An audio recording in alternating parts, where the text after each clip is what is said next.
Good evening, workshoppers. Welcome. Tonight is Wednesday, September 2nd. This is episode 65. We've got more Season 4 in store. It's not as good as last week. Nothing could beat last week's intro. Or, not intro, but show name. I mean, my intro is going to be talking about last week's intro. You know, can I play Season 4 yet? Yes, you can. I couldn't. I don't know. I couldn't do anything there. But yes, thank you. Here we are. Here we are, in fact, where we're talking about Diablo instead of playing it. So this is going to be about a 5-minute show, so we can go back to leveling and playing. But it's Thursday. What's Thursday for you? Not for us. We're the ones recording. Sorry. It's Wednesday if you're listening live. Yeah, and I guess if you're listening to this on iTunes, Stitcher, or on YouTube, it's no longer Wednesday? Could be. It could be next Wednesday. It could be. It could be like a month from now. Maybe. Maybe Yeah, even like 2 weeks. Send us an email and let us know how the future is, because I want to know what the future is. But anyways, carrying on, I of course am Nineball. Joining with me, my fellow co-host, Lieutenant Lunatic, as we take you on this wonderful, marvelous journey that is Season 4. Oh my God! It's like just most of this is just going to be freaking, you know, our week in gaming. So we might as well just go ahead and get started. So please. Yeah, the whole intro is like. That whole intro is filler, and then we're both just sitting here like, okay, I want to talk about it. Exactly. So I just try to come up with something. For those of you that don't know and weren't here for the previous recording, I did not know or realize that it was my week to do the intro until I put the intro screen up. So yeah. Anyways, moving on. That's okay. Lieutenant Lunatic, we're gonna. All right. Your week in gaming. My week in gaming was kind of your week in gaming. So. How is that possible? How does it happen? All right, so okay, yeah, let's just start off with week in gaming. All right, so my week in gaming was very eventful. So yeah, last Friday the Season 4 hit, and I'm gonna kind of spoil your week in gaming. Spoilers. So Nineball, myself, Leviathan, and Dainty. We all decided to jump on right when it went live, and I geared up like well before, so like we were texting like all day that day about our group text, like, oh man, I can't wait for tonight, blah blah blah. So rushed through work, got home, I got home, immediately took a nap. So I took my 40-minute nap so I could stay up a little bit later than I normally do, because I kind of like to go to bed a little bit early. Mm-hmm. So I decided, all right, I'm going to take a nap. So 40 minutes, that's all I can nap. I'm a terrible napper, so that's the longest I can do. And I was up, I felt good, I went for a run, I came home, my wife made burritos, so I had burritos, which in retrospect wasn't the best idea to have right before a whole night of gaming. But no, it wasn't bad. Got that, so got all my snacks. So I had deer jerky, I had nuts, I had granola bars.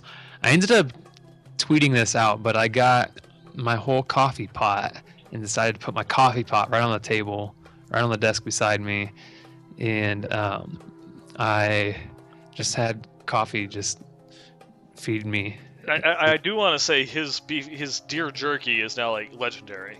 There's like requests for it like all over the world now. That's true. Mm-hmm. Yeah, we've got a listener from the show The Quest that is he's requesting it. So I'm gonna send you some deer jerky. It's not beef jerky. It's deer jerky. Yep.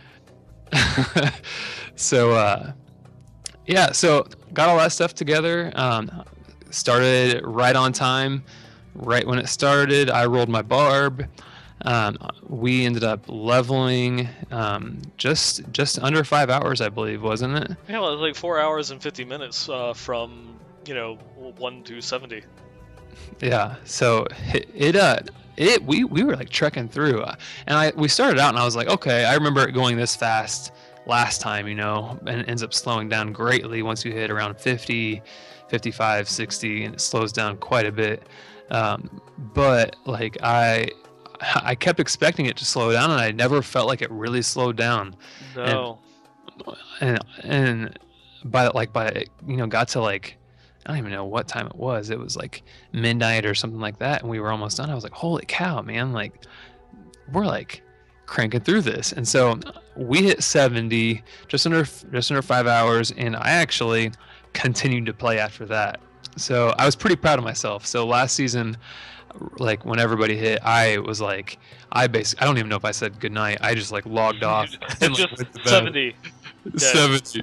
I was in bed. Like everybody that was playing with me was like, Lunatic, you need to get some sleep now because you were real cranky and I wasn't talking much. And I think last time I played with 3 days, Altair and Lala, I believe. And so, yeah, they were like, you're getting kind of cranky. You should probably get to bed. So yeah, so played a little bit longer. I had some good luck the first night. I got about 4 pieces of Wrath of the Wastes from my barb within the first few hours, and so I was doing some pretty good DPS right off the bat.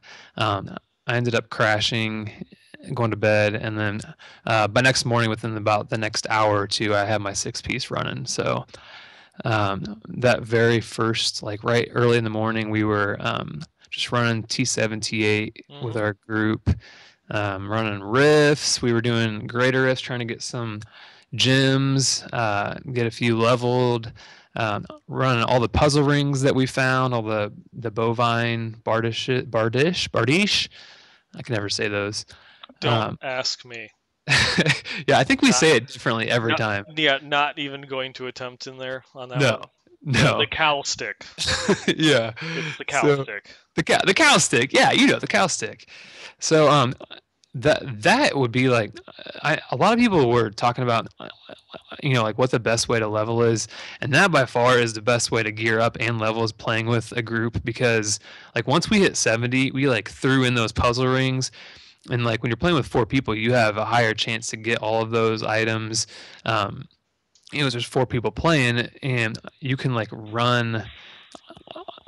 You can run those all together. Like you don't have. It's not just like just for you. And so once we hit 70, how many? We had probably like 2 puzzle rings and a cow stick. Yeah, it's right at 70. We did have the 2 puzzle rings, and so we were able to run 2 vaults back to back in the Moo farm. Just immediately as soon as we hit 70, we went and tested out I think a couple bounties like in Torment 1 just to see if we could do it. So it just started off like.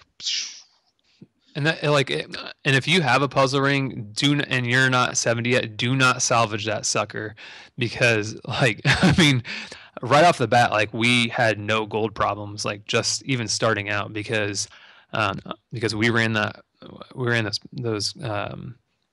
those puzzle rings, and like we just we were able to upgrade whatever gem we wanted and all that stuff. So really, really, really good start to the season. I am running around T7, T8 right now.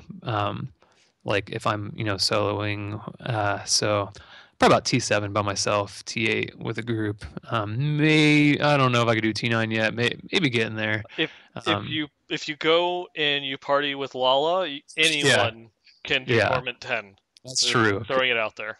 She has got a mean support monk right now, and we'll touch on that later because she's got an email to us. But that support monk is awesome. So yeah, that's true. We were able to do that pretty high quickly because of her support, which was awesome. So yeah, got my 6-piece IK set now. So I was running Wrath of the Wastes, and I've just as of yesterday I hit my 6-piece IK. So I'm running my my hammer build, my barb hammer build, right? No. Yep. Yeah. You have to clarify there are multiple hammer builds this time around. Yes. It doesn't always mean like who you're talking about. Right. Right. So yeah, I'm sitting pretty. I've got a lot of plans, but we can talk about those later. So that was my week in gaming, like kind of long-winded, but I kind of tried to rush through it, but Tell me about your weekend gaming. Well, I feel like this. as, I'm sorry. as some of you might know, last Thursday was my birthday, so Yes, I it actually was. had gotten the weekend requested off, and it was just great timing. Best birthday gift ever. Thank you, Diablo team. I'm sure it was 100% intended. Um, Yep. Yep, and it also just wanted to go through and give like a little shout out as well for my fellow 27th Brothers, 3 days, fellow editor over on the website, as well as Wyatt Chang, both celebrated their birthday last Who's that Thursday. guy? So Who's please, White Chang? everyone, wish a happy belated birthday if you didn't wish them a happy birthday already. Happy, happy birthday. Who Um, is White Chang? who is Wyatt Chang? That guy. That guy. Dun dun dun. But um, it and of course I had that whole weekend to like kind of like sit and prepare. And just like we leveled up. It was like just under the 5 hours to hit 70. It's the fastest that we ever leveled, and it didn't really feel like we were doing anything different. We did Halls of Agony and a couple cursed chests until we were level 12ish, Yep. and then we hit rifts from there to 70, and it was beautiful. It was just great. We all were well geared. The damage was keeping up. We found, like he mentioned, puzzle rings. That's one of the great things. Not just the experience bonuses that you get for playing in the group, but the fact that you have that shared loot. We kind of Dainty was, I guess, the nine ball of the season because we were all finding she was the only int player, and we were Mhm. finding nothing but int gear the entire time. So it'd be like, oh look, legendary helm, and it's for a witch doctor. Well, here you go. So it was Yep. just this like that one person gets all the gear. Smart drops is working opposite as intended, maybe, but She got a lot of good stuff that very first night. mm-hmm. Like she got her kitty Yep, right off the bat. Yep, she The got new Henry, offhand. Henry the little cat. And I should have actually brought a picture up of that, or actually a video. And I Oh didn't know yeah. this, that the Henry, the little cat mojo, when it's on the ground, it actually has animations. It's Hmm. asleep. It's Yeah, asleep, and it kind of like curls around in itself while it's lying on the ground. It is amazing. So much love and thought was put into for the sure. little tiny rascally cat. 3 days was because 3 days rolled is rolling Witch Doctor as well. He was saying that I want to say like whenever you craft something or some like disenchant or something like that, it meows, I which think is it's kind of whenever cool. it's like whenever you equip it. Oh, is that it Yeah, too? I think he's in chat, so he'll catch up to us in a second. He'll yeah. yeah. But So yeah, there, okay. but yeah, it's just going on about like there's that sharing a group, but especially now with Kanai's cube, the puzzle rings. It was just like we had two puzzle rings drop across the group on our path to 70, and then all four players got to benefit from that. So that was kind of like a 50-50 chance, at least within our group, of if you were leveling and had a puzzle ring to start you off with a vault as soon as you hit 70. Because even in hardcore, if you're running just straight rifts the entire time, when you hit 70, you're pretty much like good to go in Torment 1 with the gear that you have there. You don't need any sets or anything like that. You're just good. You have the power level, go and do it. And so just starting off with that vault was not just all the gold and like the Imperial gems and a whole bunch of just starter legendaries that we get from there, but you also get a gem of ease. So you start level 70 and you do your first rifts and all the bounties in order to start getting your gear in not a gem of ease, sorry, the boon of the hoarder. You have the gold dropping, from everything that you kill, and it starts off so amazing that I did not have any money problems whatsoever, from No, the beginning. So it was like day one and was already sitting at 300 million gold. It was just yeah, beautiful. that was Yep. nice. Yep. And then of course, we played through. Eventually, you and Dainty dropped off, and we kept going. I think Steven I know I went until like about 9:30ish in the morning, but Stephen went for 35 hours, 32 Yeah, hours. he did. Yeah, The Stephen machine. went way way hardcore. He beat previous season's record as far as how long that he streamed, and I know Lala was there alongside him the entire time, and Man, because I we started Lala joined the group and we started going through and doing that afterwards, and it was just like amazing. We just kept going higher and higher and higher. So we had cleared, in the low 50s by the time like Sunday was over. Yeah. By the time he was done streaming, I had I had leveled to 70. I went to bed. I woke up, played some more, cleaned the house, did some housework, went to a baseball game, came home, and he was still playing. That's crazy. Yep. So yeah, that's pretty crazy. But Yeah. So definitely some stuff. But yeah, so I finally, it's like the game was giving me, it was like my witch doctor all over again. It's like, oh, you want to do a Hammerden build? Well, here's some Rollins. Oh, hmm here's a cons. You know, oh, here's Moricons, and here's a Blade of Prophecy, and here's a Friar's Raft. So obviously you should play a Condemn build. So go play a Condemn build. And it's like, oh, okay, fine, geez, whatever. Um, but eventually managed to complete the Secret of the Light set, and oh my god, it is everything that I hoped and dreamed that it would be. Just going around, I have the damage to go like above Greater Rift 45, but I don't have the survivability. That's the one thing I need to like work on, kind of like going and retooling those pieces of gear, getting better spread on the resists because I have a lot of like useless secondary stats. So I have like physical and fire are sitting around like 1400, but my cold resist is like 2100. So I need to just kind of get better rolls in some of the secondary stats around there, just so that way I can do better off. Once my survivability gets there, it's going to be just insane. It's beautiful. I absolutely love everything that they've done with the Secret of the Light set. It's beautiful. Absolutely. Can't say that enough. Yeah, and that's the problem. Like the beginning of the season, obviously for everybody, but like even as the season continues for me, is like I always struggle with Forgotten Souls. Like I feel like I never have enough, and so like re-rolling all that stuff, man, I just waste everything. Hmm. So go on though. Yeah. Yeah. I've been playing. I guess a little bit because of that squishiness factor. I've been playing a little bit conservatively. Like when we were going through, I think we did the highest I did in the group with Lala and Leviathan was 52. And hmm then it was just one of those ones that was just like my heart would stop because I'm looking at my health globe and it was just going full zero, full zero, full zero the entire time. That's a little And scary. ever so slightly. And one of the reasons for that, which I'm actually going to go and bring up on the screen right now, is just um, the support monk and how it literally breaks the game. Literally breaks the game because she actually had like the life per second on her support monk over 1 million, and the hmm game does not have the coding to actually display that number. This So it is looks like Lala, she by the has, way. yeah, this is from Lala's character sheet. It looks like it just says 2000, but it's actually 1,000,000 life per second. Just see how It's crazy. just how ridiculous that is, in order to go through and keep you alive. And we'll get back in. She talks more about that. We'll talk about that when we get to her email later on in the show. But man, We should have had her on as a guest today. She's yeah, played a lot. she has. Maybe next week. All right. Oh yeah. It is the power of the support classes this time around.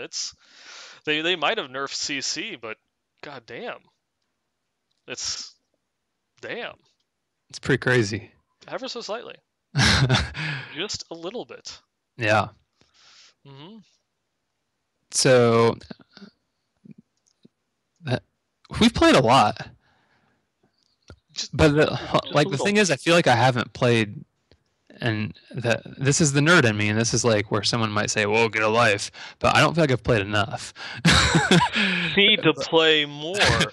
I know, like and I was just telling you this in the pre-show or before we got onto the pre-show is like I feel like every time I get on raid call, which by the way, guys, if I know we've told you in the past that about raid call and how we use it, and no, people have been like, well, we're on and no one's here. Try now because there's always people in now, especially in the evenings, like um, US time. In Hmm. the evenings, like there's always people on. I believe it's 644 6420 is the number for a raid call. So check it out. But like every time I'm on there in the evenings, I always have to get off before everyone else does. And every night everyone's like, "Oh, you gotta leave," blah blah blah. Like, oh man. And so I never feel like I'm playing enough. And here I have the opposite problem because I normally get on like 2 a.m. After work, and it's like, oh, no one's on raid call anymore. There's still obviously people in the clan that are playing, but it's just no one's on raid call. Yeah. I'm alone. Oh, 3A's made a good point. Make sure you hop in the correct channel with us as well, because a lot of times we'll see people sitting in the lobby. You have to actually join the channel. That just when you see a bunch of names of people, just It's double yeah, click that room it's and normally like in Hardcore Rifts 1. If you just yep, scroll down the little bar on the side there, you'll see the names start popping up. yep. Just come in, join in, and there's always That's yep. always people there. We tried, I say something every once in a while to some of the people that are hanging out in the lobby, but I guess they're like AFK and they just have it left on That and could just be as sitting well. there. Yeah, but don't be afraid. Just hop in, say hi, or just hop in and just listen. Whatever, And whatever. yeah, if you listen, that's fine Fine. too.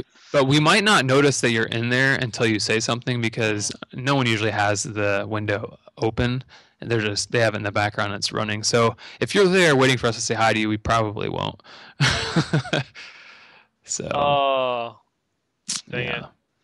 I'm going through and reading in chat now, and I do have to go through, and before we kind of end the weekend gaming, do have to go and recognize the mini deaths that Yes, did we happen used to this have a lot of weekend. deaths.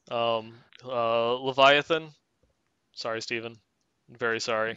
Yep. That He was died a 2 nights ago. yeah, One night. going through pushing for a conquest and got into a bad scenario. And apparently, Altair and 3 days both died That must have been today. today. Yeah, Aramite might have died. Yeah, he That's died. He died last night. He was pushing too. I remember he was doing pretty well. yeah. There were also quite a few deaths. Obviously, there were some deaths during the leveling. Some people trying out. A lot of people actually trying out hardcore for the first time for season 4. We saw some deaths here and there. It's like some low teens, some 40s, a couple like fresh 70s we saw dying. There was also some server instabilities. There was I guess like a kind of like a hot fix or a background patch that went through Mm. and caused like some server issues. A couple of times I remember there was all of a sudden I think it's like the whole weekend is just kind of melding together. I think it was sometime during Saturday when all of a sudden there was a server hiccup and I was in a game with Lalo and Leviathan, and they both disconnected. At first it Oh, was first it was Leviathan disconnected, and there was a couple mobs on us, and so we were able to kill them because there was an elite pack, and then a champion pack got aggroed, and so it was just Lala and I killed the kind of stood in the doorway to prevent them from getting over to Steven, killed them, and then Lala disconnected like immediately after killing him. It's like, oh damn. yeah. That's I'm just standing there. I'm going back to town, waiting for it. And then in clan chat is just, you know, blah blah blah has gone offline. Blah blah blah has gone offline. Offline. Offline. Offline.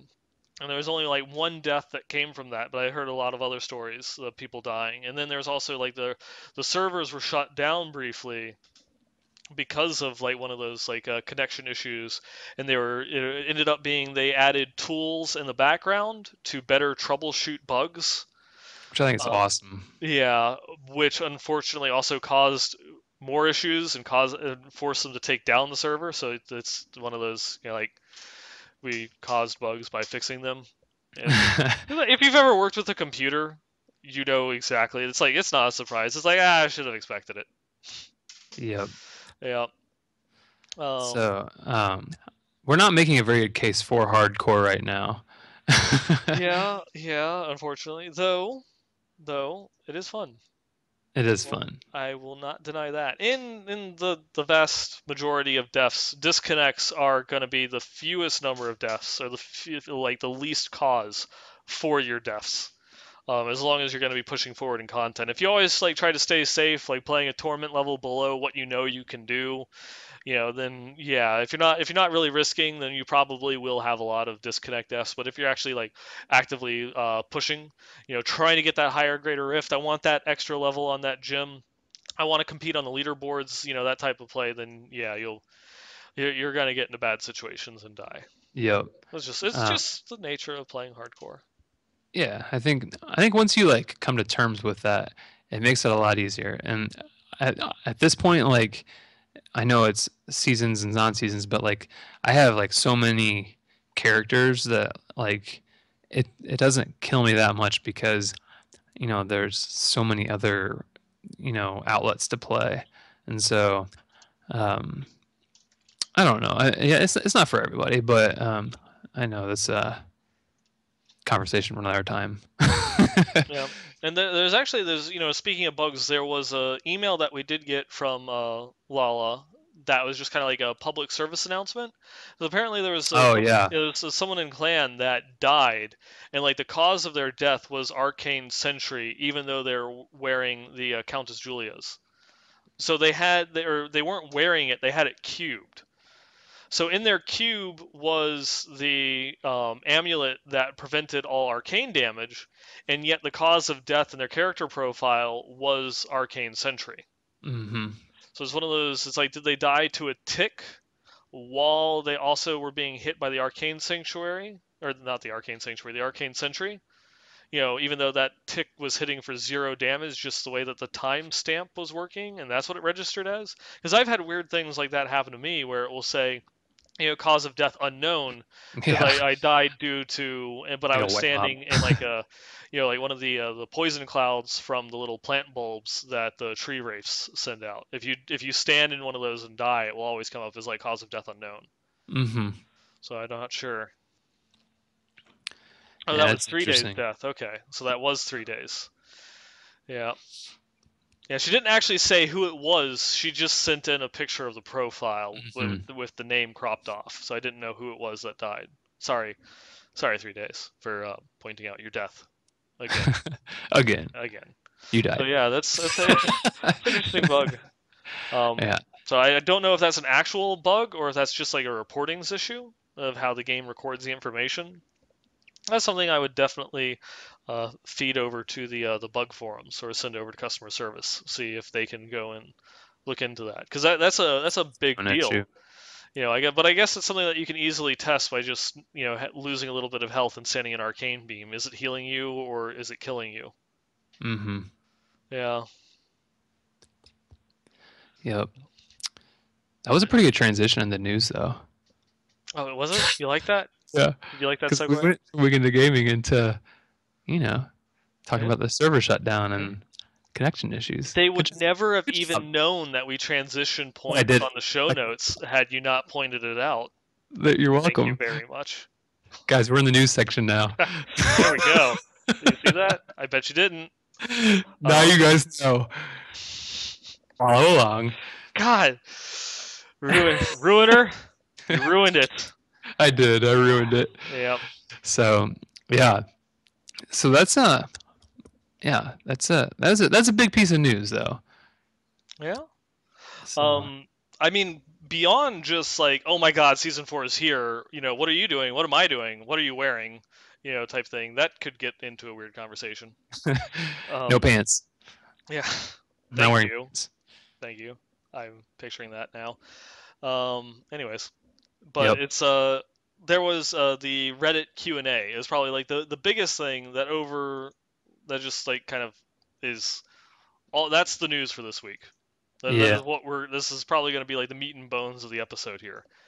If you did not know, a bunch of the developers ended up going to Reddit to do a Q&A. Hmm. Uh, to just answer like all of your questions about seasons, patch 2.3, anything that you want.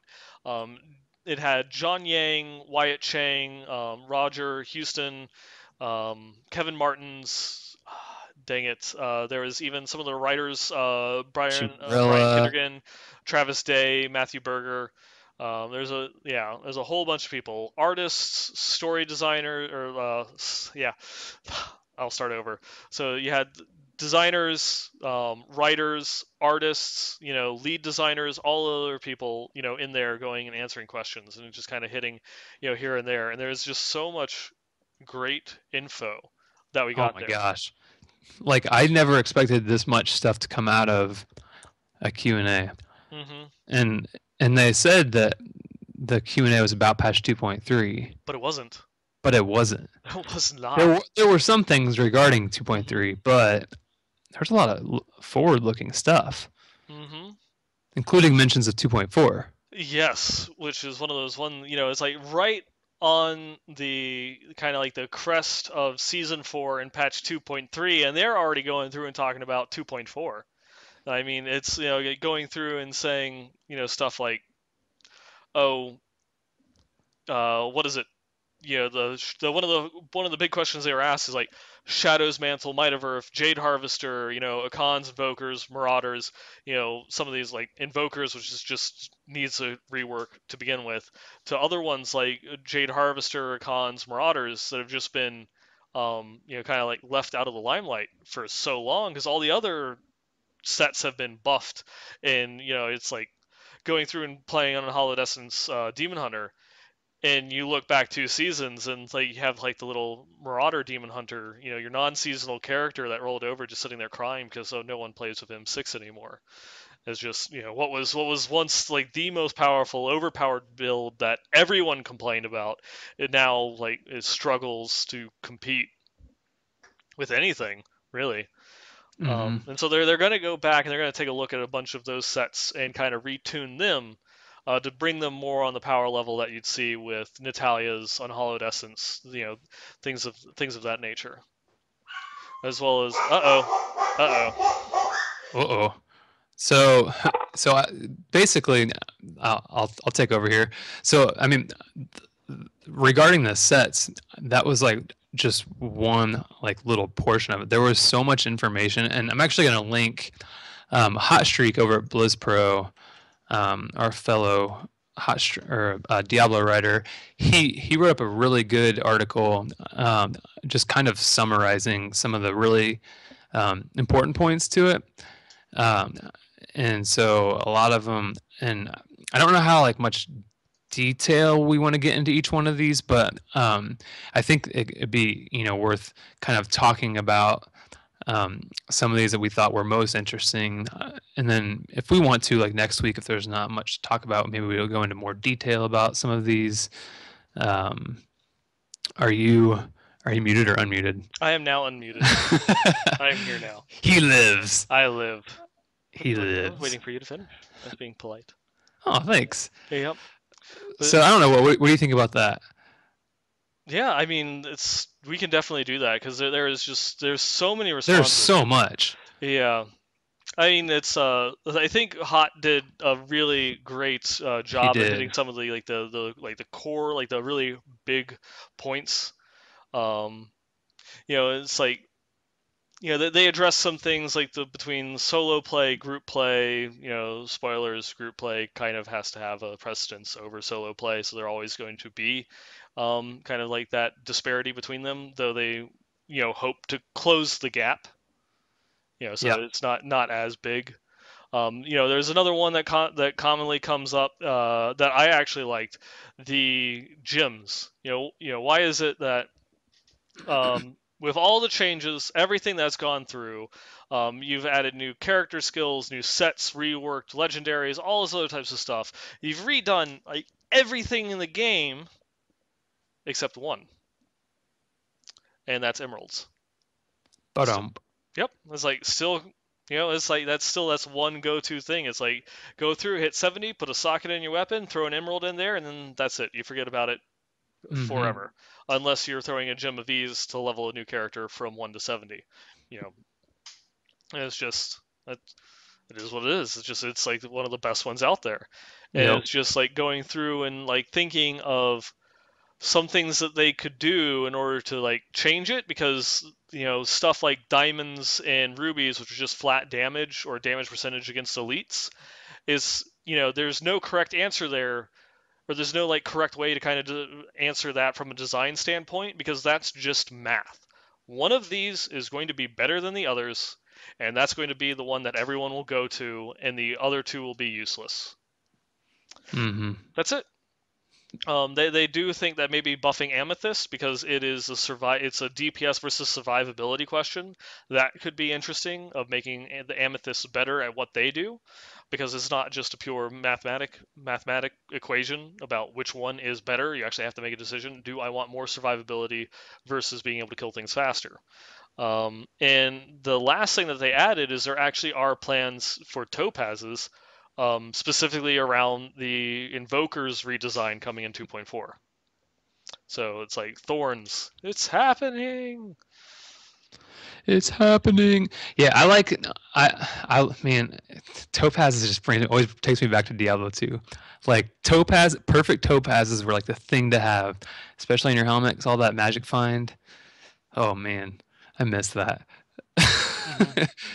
I don't miss it being the only thing that you can. That's one thing I like about helmets or helms is that there's a lot of options for helms, and not everyone uses the same thing all the time. But Hmm. um, I do miss the magic find topazes. Yep. And and we'll be looking forward to when they add sapphires into the game, like they promised Oh us in yes, the last tavern talk a couple months ago. I forgot about the sapphires and Yep. the skulls. I miss the skulls, although I Yeah. never felt like they fit very well. But always having those perfect skulls. Like I remember I collected them. And I always liked them because they had the different noise. They had the clunk Yeah, when you put them in yeah. your inventory. Clunk. Yep, that was fun. Um, there's some other actually like little tiny things that they also mentioned, that there's a hidden event around Kanai in the ruins of Shesharon, Yeah, but it's based on what month it is. Um, and we don't know what that is yet, do we? no, but I'm going to go through and take a guess that it probably is going to be either associated, with his birthday, or I was his birthday. yeah, or like the I guess it would be the remembrance of when he passed away. I would think it would be like on a happier note with when his birthday was. That's what I would think. I don't know, but yeah, those are two two good two good ideas, and that's kind of what I was thinking. Hmm. Um, and it sounded like he's gonna be like walking with you, perhaps, or Maybe I will really be looking forward to seeing like what this is and how it comes about, because this is something that is like just even he even what is it, Matthew Berger even went and put it in like the answer on Reddit about just mm, that they have no words to describe how important like doing something like this type of event was to the yeah. team, and how much his passing affected them as a whole. It was like losing a family member type thing. It's just like it's really touching. So this is something to look out for whenever that finally comes about. And I got Take. to give the person asking the question props too. They worded their question very, very well, and they, Hmm. like they didn't, um, it wasn't rude. It was worded in a very positive manner, and he even thanked him for asking it in a positive way. I suppose is what he Yeah. said. So So, that'll be like just one little thing to keep an eye out for whenever yep. whenever that actually comes out. We'll have to see, but Mhm. I'm looking forward to it. That's like a little tiny bit of, I guess, kind of like the Diablo legacy, if not in game, from the out of game perspective. Mhm. So, yeah, one thing I thought was interesting, because I know we've touched on it in the past few episodes, is the Paragon stats. Is they don't like. I know we've talked a lot about Paragon points in general, just kind of like, I guess sort of like when what happens when they get very high. But they did say yes last night that they don't plan on changing any of the stats. So Hmm. um, I Get get your World of Warcraft out of my Diablo. okay. Just saying, just saying. No stat squish here. I know. Oh yeah, for the I stat think it was. squish. Yeah, Yeah. I think it was uh 3 days. They brought that up in a raid call over the weekend. It was just like, no, get out, go away, Get out. go. No, no stat squish, nothing. No, I want my 7 billion crits. Thank you very much. You know, And they went through and they addressed it not just from like kind of like that standpoint that it's like, oh, we have no plans of doing a stat squish. They went to the next level and said, like the actual mechanics behind it, that the floating point calculations that they use for processing damage and stuff like that, whether it's like 1 damage or 1 billion damage, doesn't actually affect so much the processing time that the server takes to make those calculations, the way that it's designed. So they could continue to go, and even though it's going to be huge numbers, it doesn't affect performance. It'd just be one of those ones. In World of Warcraft, it was done again not for performance issue, but just for readability. Because that was one of those things when you start critting for like in World of Warcraft, it was like you crit for 1 million, which to a Diablo player is like, what are you doing? Like level 69, is just, yeah, it's for there is just readability. How are we going to go through and say like 1 million damage is like 1 mega damage, or what are we doing? Yeah, I know in finance, I mean, I work for a multi-million-dollar company, and we just abbreviate every like 1.2 M or something like that. Mm-hmm. It's easy. Yep. It's easy. Nope. Numbers need to go higher. Yeah. Heck yeah. Mm-hmm. Gotta take them up. When you squish it, it feels weird. I'm Yep. suddenly doing 900 damage, not 900,000 or 9 Mm-hmm. million, or doesn't feel right. Yep. And also, it's kind So of like one counterintuitive to one of the like the pillars of like the like Diablo 3 design of, yeah, it's like, you want these like super powerful characters, and going from I crit for 5 billion, 3 billion, the 90 septillion, as is the number that's being thrown out there in chat, extra to much. 50. I don't feel powerful anymore. Mm, I'm still like one-shotting things, but it's like I don't feel as powerful because the numbers aren't as big. yeah. Uh, I'm on board with them not having plans to stat squish. This is a hack and slash game, and yeah, that's a good point. You gotta do high numbers to feel powerful. Mm-hmm. So what are some other things? So they did announce that no plans to allow players to craft Ramalandis in the cube, which I think is a great idea. I wish they would actually come out with more things like that. That are not necessarily obtainable from the cube, but like you have to work to find it. Mm-hmm. Um, and yeah, I mean, I I I almost kind of wish though there was a better way of acquiring them, because you're always going to run into those instances where, like last season, they were just raining on me. I was, by the that's how I time, felt. yeah, it's, last season, I ended it only at around like 378, Paragon level 378, but I had easily found 16 Romulandi's gifts. It was crazy, That's a the lot. amount that I had found. It was ridiculous. And then now, I'm 330, and I found two and was I given found one. zero. Yeah, yeah, it's just. But I think Yeah. that's okay. Yeah. Although I guess that's not a fair metric because the amount of time played is radically different. It Yeah. just is the fact that playing at the higher torment levels allowed me to level up faster while being in a group and yada yada yada. But it is just one of those. It's kind of like, is what is the time correlation? How many hours I have to put in until I actually find one? How many monsters do I have to kill until I find it? It's like, I guess I don't know. I wish that there was a kind of a better way of kind of normalizing their drop rate, because it does seem like there is a lot of disparity But I out think there. that's kind of and I guess they've calmed a lot of that, or like they've leveled a lot of that out. But isn't that kind of what a lot of Diablo is um, kind of very luck based, RNG based, The rule getting of large numbers. yeah. So I Hmm. mean, I think that's okay, and I mean when you're getting up into the 300 or 400 paragons or whatever, chances are you're probably gonna find one by then. But I mean, you're not guaranteed.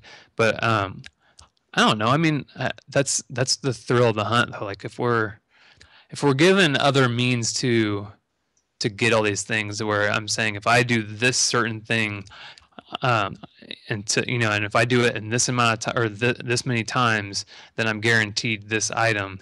I don't know. I feel like the hunt. the hunt of the item goes, like the thrill of it goes away to me. And I know a lot of people don't agree, and um, I don't know. Yeah, I enjoy that. yeah. I guess it's one of those ones of actually going through and balancing the drop rate between the thrill of the hunt versus it dropping often enough to not feel as if it never happens.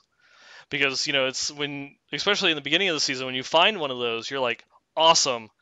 It's my only one. I can't use it. Yeah, I know that feeling. It's because it was like, what if? It's like, oh, okay. I finally got my Johanna's argument, but it's not ancient, so I don't want to waste. I don't want to waste a gift on it. I don't want to put a Happy Meal on here because it feels like a waste. So I have to re-roll something and cut down my survivability because it doesn't have VIT on it, and yada yada yada. And then I finally get an ancient one, and it's like, well, the stats didn't roll that great. It's only like 2800 DPS.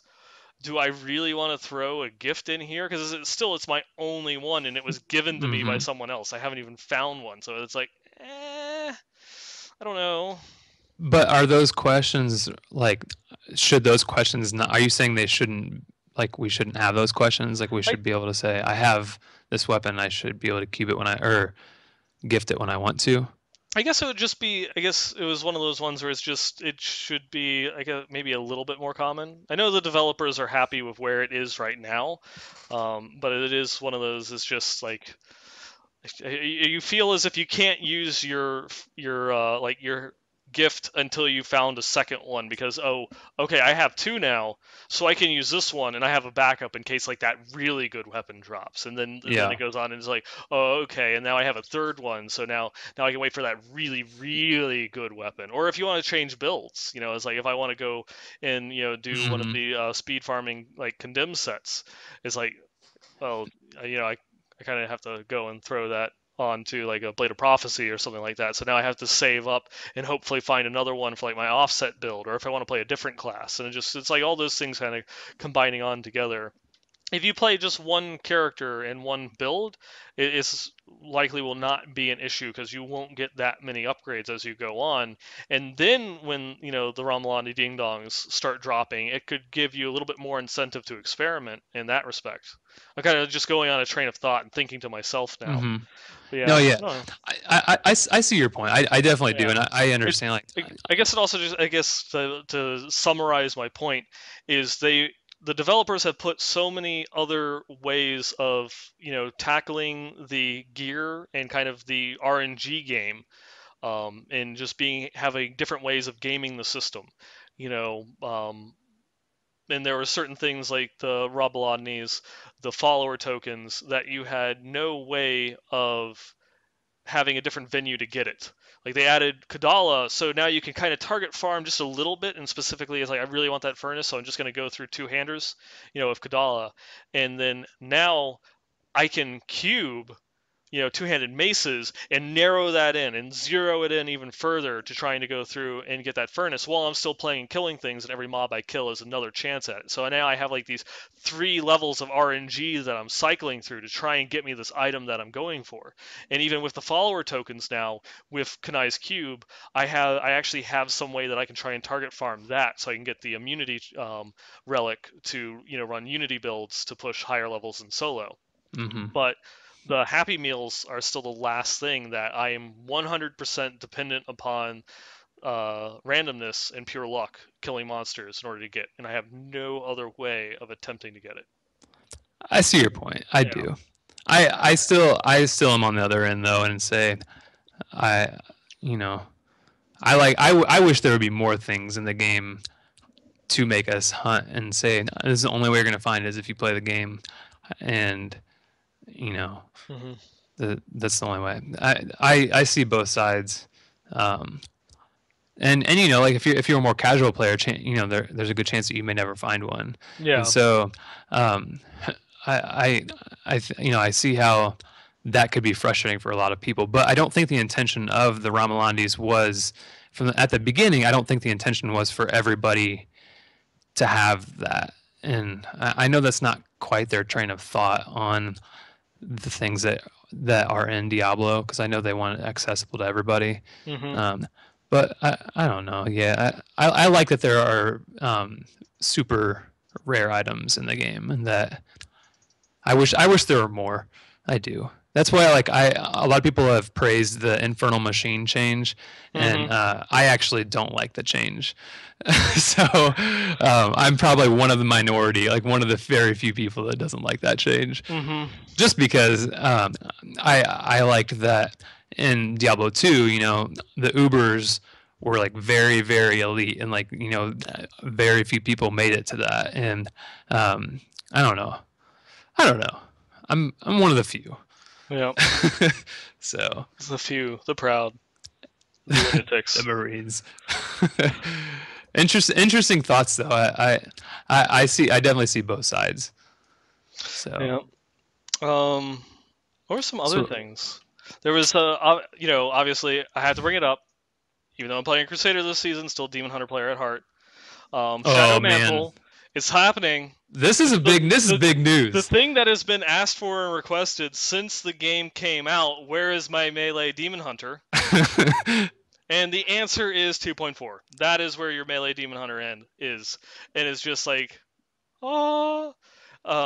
So yeah, Shadows Mantle, that kind of set that was added in and everyone completely forgot existed, is now going to be reworked in patch 2.4 and is going to be a melee Demon Hunter build. Um, all this is Yeah. subject to change. This Yes, very that's a well very could good be a point. completely different animal by the time that it actually hits the PTR, and then a different thing from that once it goes live. It could even get pulled on the PTR because they couldn't actually balance it. Who knows? But this is one of those instances where the developers are opening up and sharing us information like way ahead of time because we know season 5, let alone whether that's going to be 2.3.2 or 2.4, is at least 3 months away. So it's at least like another month and a half before we get a PTR. So they're being very forthcoming with their information right now, which is a welcome change. And it's just you know take it with a grain of salt. This could change. Don't hold them to this. Like that's what you promised me. Where's my pony? I want a moose. Um, but those are World of Warcraft references. You'll get them one day. Um, it's uh, uh, it's basically it's while you have a melee weapon equipped, all of your damage is increased by 1,000%. yeah. So that's the two piece, right? The two That's piece the two-piece bonus. bonus. Yep. Four-piece bonus is Shadow Power gains the effects of all runes and lasts forever, so you never All have to right. cast it. And the six-piece bonus is Impale deals 30,000% weapon damage to the first enemy it hits. That's crazy. Yeah, and all that I'm thinking of is when you go through and have this, and then they have some other things, that the core concept is going to be super strong single target damage with very weak AoE. But to help out with it, they're going to put in a new dagger that is every second the damage of your next fan of knives is increased by 250 to 300%. And then some Yep. bracers, which makes it so that way after using Impale, your vault is free. Or, it's like your vault is free for 2 seconds. So you could throw a dagger, vault a couple times, throw another dagger. It gives you like that ability to actually change your positioning. And then in order to further support it even more, quivers can now be equipped with melee weapons, even without the set. Completely. Oh my gosh. Yeah, it's one of those ones, and this will be very interesting to see how it happens because I'm gonna go back to I don't remember what interview it was, but this is something that Wyatt has mentioned a couple of times about AOE versus single target. Like, how much single target damage do you have to be able to do to make it worth it compared to AOE? And it's one of those ones that's like unless you one shot bosses, it's like the damage was not going to be enough. And even if you one shot mobs, it might not be enough because if you go into a pack of 20 mobs, I've It's gonna got to take you cast forever. Impale 20 times. I just dropped my dice again. This is something for the pre-show. Sorry. Um, it's it's like you have to cast that Impale like 20 times, as That gets opposed to tiring. yeah, as opposed to like multi-shot where okay, it doesn't do as much damage, but I only have to cast it 3 times and everything's dead. Maybe that's where like this area damage rework fix thing that will actually stack the multipliers properly will come into effect, and maybe area damage will be a great um, stat will be like the best stat for this build. With the Yep. damage figures that they're throwing around, it's like you're gonna do AOE via just area damage, and so like you'll be, make sure you re-roll your crit chance into area damage for your most effectiveness, or something stupid like that. I'm sure that won't happen, but who knows? Um, but it's gonna be interesting. Yeah. It's gonna be very I'm interested to interesting. see how the survivability works out with this because uh, I'm guessing with the power creep coming in 2.4, I mean, if the trend continues and the power creep comes, Hmm. we're going to be doing some pretty high rifts. And, Demon Hunters are kind of known to be staying back. And Hmm. yeah, I'm interested to see how survivability works here. Because Yeah. obviously, they don't have the 50% damage reduction. Well, you'll have shadow power permanently, so that will That's true. that will kind of be the difference between the 30% that the melee classes have, and the nothing the other classes have. That's true. Yeah, because I think shadow power was either one of the runes, gloom was 25% damage reduction. Since it's gaining the effects of all the runes, you're going to have a ridiculous amount of life per hit Yep. for just going through and uh, what you call it, for just going through and attacking. You have kind of like your built-in survivability or your recovery stat right there. But let me go and find it real quick.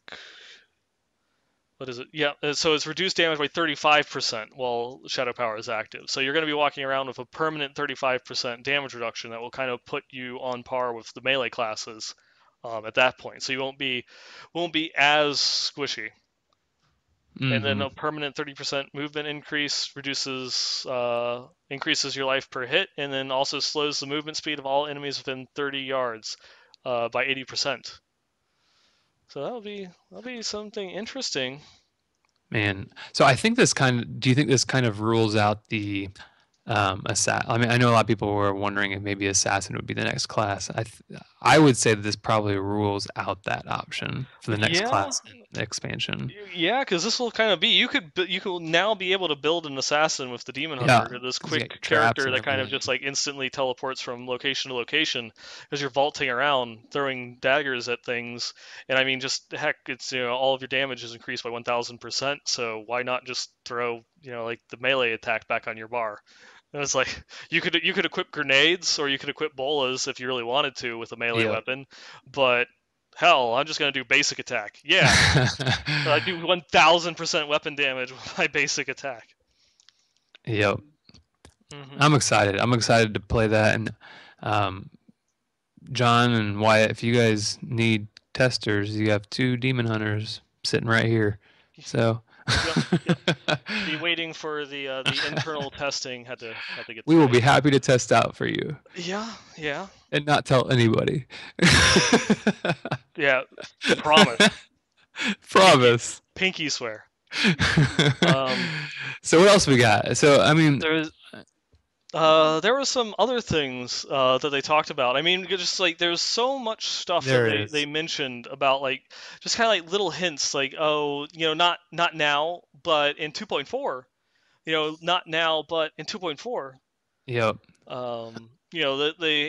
They're like some of the other things, like one of the big requests, like changes to buffs and debuffs, how they're displayed. Trying to change it and make it more readable. I For the mean, important ones. yeah, for the important ones, Yeah. maybe kind of pushing back the ones that are like always on certain buffs, that might not need to take up a slot, or just like ones that is just like it's always there, like the monk mantras. It's gonna be there, but is it, as long as I'm in rage or in range, as long as let me just have some other way of indicating instead of taking up those buff slots. Because if you're playing with like a support monk that's wearing Ina's, uh, like almost half of your entire buff bar is instantly taken up by the mantras that are being displayed there, plus the party buff that you have for being a multiplayer. Mm-hmm. So Hmm. yeah, it's just one of those ones where it's like there's a lot of things that they can do. No real answers as of just yet. Yep. They're Um, working on it though. yep, but there's something that they're working on. They also want some way of like indicating, better indicating certain things from like the powers that you have from the Kanai's cube and stuff like that. I thought that was a really good idea, a really Hmm. good suggestion. Yeah, indicating which legendaries you might have powers extracted from or something like that. That's a really good idea. Hmm. What's Well, I've been talking for a while here. What are some of the ones that you found interesting? well, I think one of the ones that I was most curious about, and obviously, I mean, we don't know what it is yet, but one of the things that I thought was most I was most that caught most of my attention was that there might still be some hidden recipes in Kanai's cube that no one's discovered yet. Oh man, like I want to like go in game now and like go through every single one of my items and cube them, or like try some like maybe there's some like combinations in there that we need to try, or I don't know. But then like I with people I've talked with before, is like, well, how does that all work out with data mining? Like, wouldn't they know these recipes by now, or somehow they hide it really well, like in the all that. I don't know how all that stuff works very well, but I, I'm interested to see how these hidden recipes work, and I'm gonna have to start thinking about some. I personally think it's gonna be combinations of items that are going to um, that are gonna happen. So Hmm. um, I don't. I mean, and we don't know for sure. Like the question was, are there any hidden recipes in the cube that have yet to be discovered? And the answer is no comment. And then the parentheses it says this is technically a comment, but it does not mean anything about But does it mean anything about recipes? Does it? I think we should take that as there are. Yeah, yeah. There were also some interesting like lore questions that kind of came up. Yeah. It's like, what is it? What is it? What what's up with the Scovo Isles? Come on, what's going on? The answer was, what is up with them? Yeah, it's like Scovo's. Yeah, it's a dangerous place, man. Yeah. It's full of all these like deadly surprises. The Harajim just kind of going out there, and it's like humanity's like half dead now. Like the population's been kind of like halved across the entire world, so we're kind of sitting out to try and help out and do all this other type of stuff. And it's like Scovos. It's not a nice place. Just Mm-mm.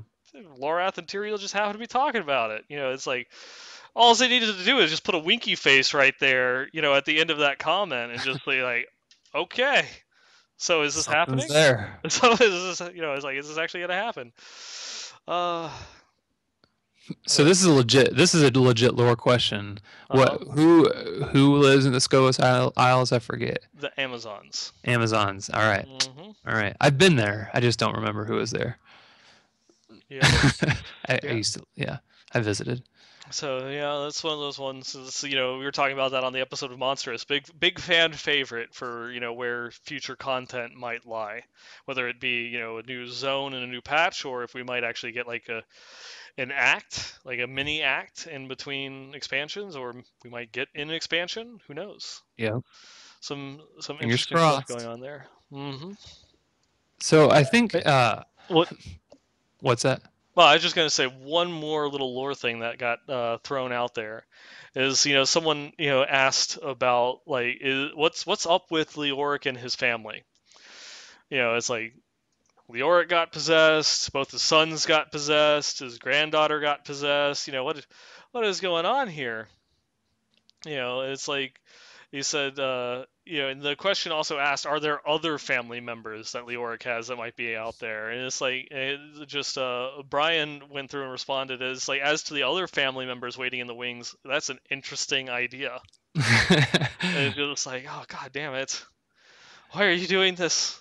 If I, I missed the Q&A, I would have followed up that question with just one other question. And this is one that I posed to you during our all-night stream as a trick question. I just want to know, what's Leoric's last name? Crown. It's Crown. Leoric's Crown. You're silent. I am silent. You'll have to Because wait. it's the right answer, because you don't have, yeah. So that was my answer Friday night. and that's my answer now. Leoric's crown. Okay. So yeah, you just Getting, wait for my. I have. There's more lore where that came from. I am waiting. I am Yeah. absolutely waiting. Uh-huh. So all right, so And then that's the that. the answer is in chat. Leorix is his last name. Leoric is his last name. King is his first name. That doesn't make sense.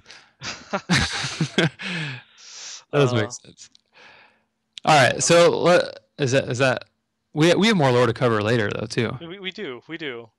We have We do. an email on lore. So let's what so one thing that that I thought, and I know you and I both talked about this, that we both found very interesting was that they would like to add a more valuable gold sink to the game, Mm-hmm. um, and that they are looking into this for patch 2.4.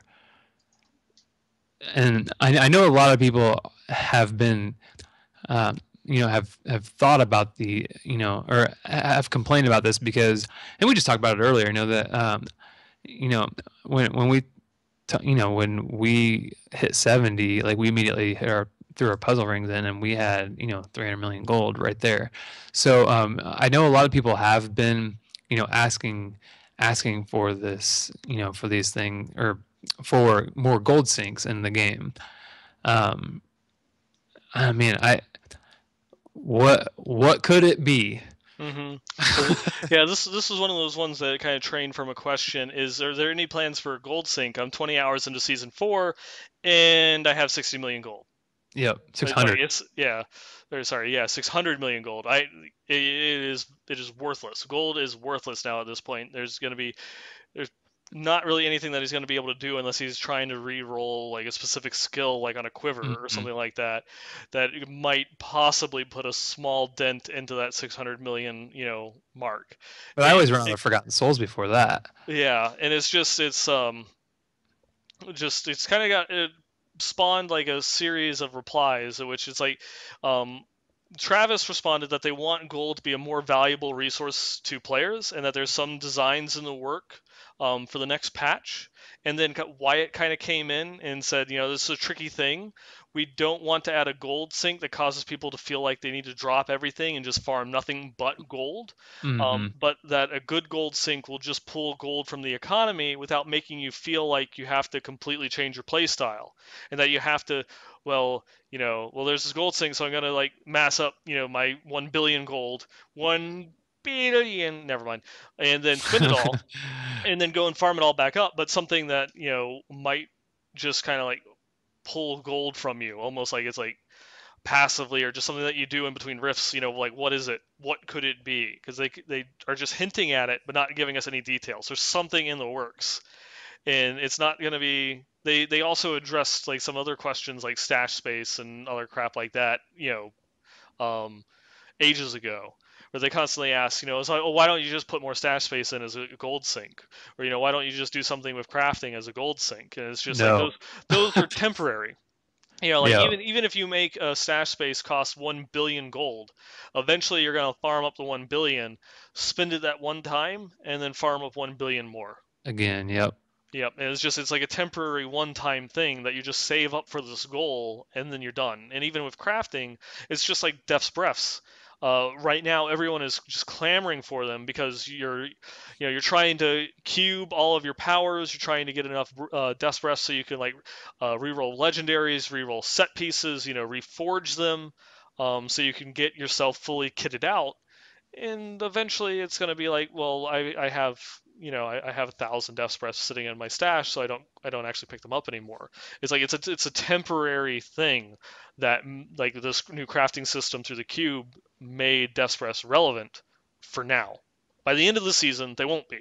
So it's like a temporary sync, and this is something that they want to actually do it, I guess, continuously, that is not going to have like this limited resource that you'll actually be actively funneling gold into it. It's like, is it going to be like, can I go to, like the healer in each one of the acts and buy a buff that increases my chance at dropping legendaries in a rift?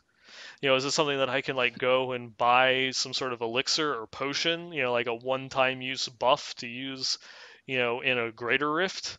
Is it something that I can buy, I can like upgrade like a greater rift key to change the mob types? I don't know. It's like there's a lot of possibilities that could be out there.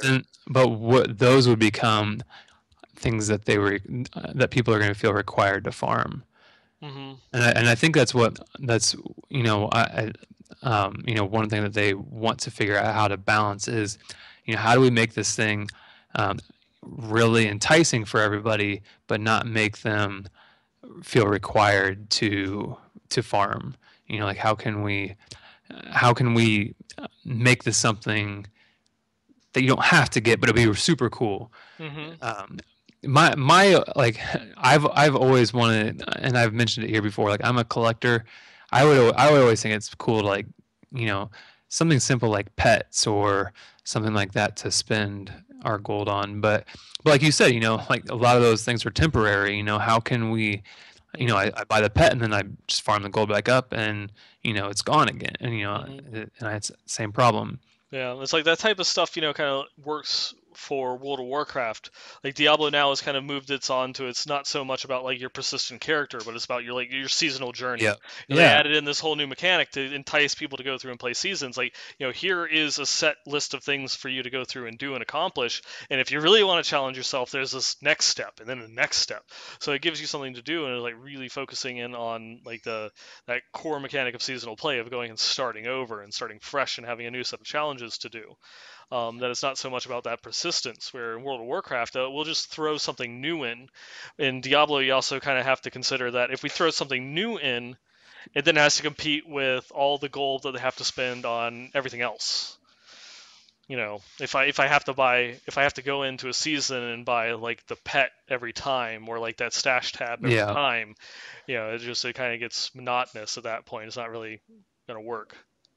All right. I I really have a think good that idea. it has to be like some sort of like it has to tie in with some sort of like temporary buff that you can go and use to like empower you in some way that you constantly be refreshing. So it lasts for a while, and if it's, depending upon how powerful it is, maybe it has different tiers of power that you Hmm. can go through. Like I can buy like a level 1 buff that, like increases, like the legendaries that I get or increases my chance at having, gifts drop. And I can buy higher levels for more gold. So the more gold that I've acquired, or like the higher difficulty that I play, that gives me more gold per hour. I can afford to just always buy this new buff every hour, like while I'm playing. But then what happens if you can't afford, like, if you're a casual player, you can't afford that? Well, I mean, if you're a casual player, you'd have a lower level buff that you could purchase. Okay. No, I You see. know, I see what you're you just saying. have kind of like different tiers that you can buy. That might be incentive for the casual player. Well, like this buff will give me like a 5% chance, a 5% extra chance of finding a legendary, or but that buff will give me 10% if I spend more gold. So I don't know. Maybe I should try upping my difficulty, or something along those lines. Mhm. All right. I have a good idea that I kind of started thinking about it earlier tonight when we started putting the show notes together, and then since you talked about the temporary buffs with the potions, I have an idea, and it also came to me because I have this on my desk. What about a temporary potion that so this isn't going to be like a buff to like your like the way you play or anything like that. It's strictly going to be a look buff. So I have here on my desk a gold coated Mario amiibo Uh huh. right here. So what if you bought this potion that like you just become this golden portrait of your like this golden skin of yourself Mm-hmm. or like something like that because it goes with gold, like the Yeah. gold theme. There. That actually does kind of remind me of something that they did do in what was it? Zelda: The Twilight Princess. Uh, There was an armor in the game that when you took damage, instead of removing your life, it took away money. Oh And it man. was an awesome looking like armor set. So it was like every time that you took damage, it took away your gold instead of or your rupees instead of taking away your life. So it's like you actually had something to use because after you buy all the items in the game, rupees are useless at that point. So it's like, oh well, with this armor, I can actually have a use for it. Yeah. I want to give a special shout out to Ailbeard in chat right now. That he had an I idea. just saw that. His idea for a gold sink is a new follower called the Wife. Oh no. Spins gold from your stash on expensive furniture and decor for your camp. So I'm glad I'm not the one reading that out loud because mine's in the other room and she would come out and not say that would not be. And he's also going and stating is that it's like she's out of his town, so wife's I am out. safe. And she doesn't listen to the show, so he's fine. He can make that comment in confidence. Oh man, it's funny because it's true. Hmm. Oh, that's a good one. Yeah, Yeah, but hilarious. yeah, there's a lot of a lot of possibilities out there. Ooh, I ooh, I I know. think that the tricky part that they're going to come up with is, how to make it awesome, like make it super cool for everyone to want, but Hmm. not something that you absolutely have to have. And like the Golden Mario is it, it's a semi joke, but something like that could be interesting, where it's not required by any means, but it's So something that's just like cool. purely cosmetic. Yeah, yeah. I don't know. Yeah. I don't know. I Yeah, mean, it's I'm seeing a bunch of like interesting ideas being thrown around in chat here. It's or just something like Desert Ninja is just saying, it's like how about a buff based on how much gold you have.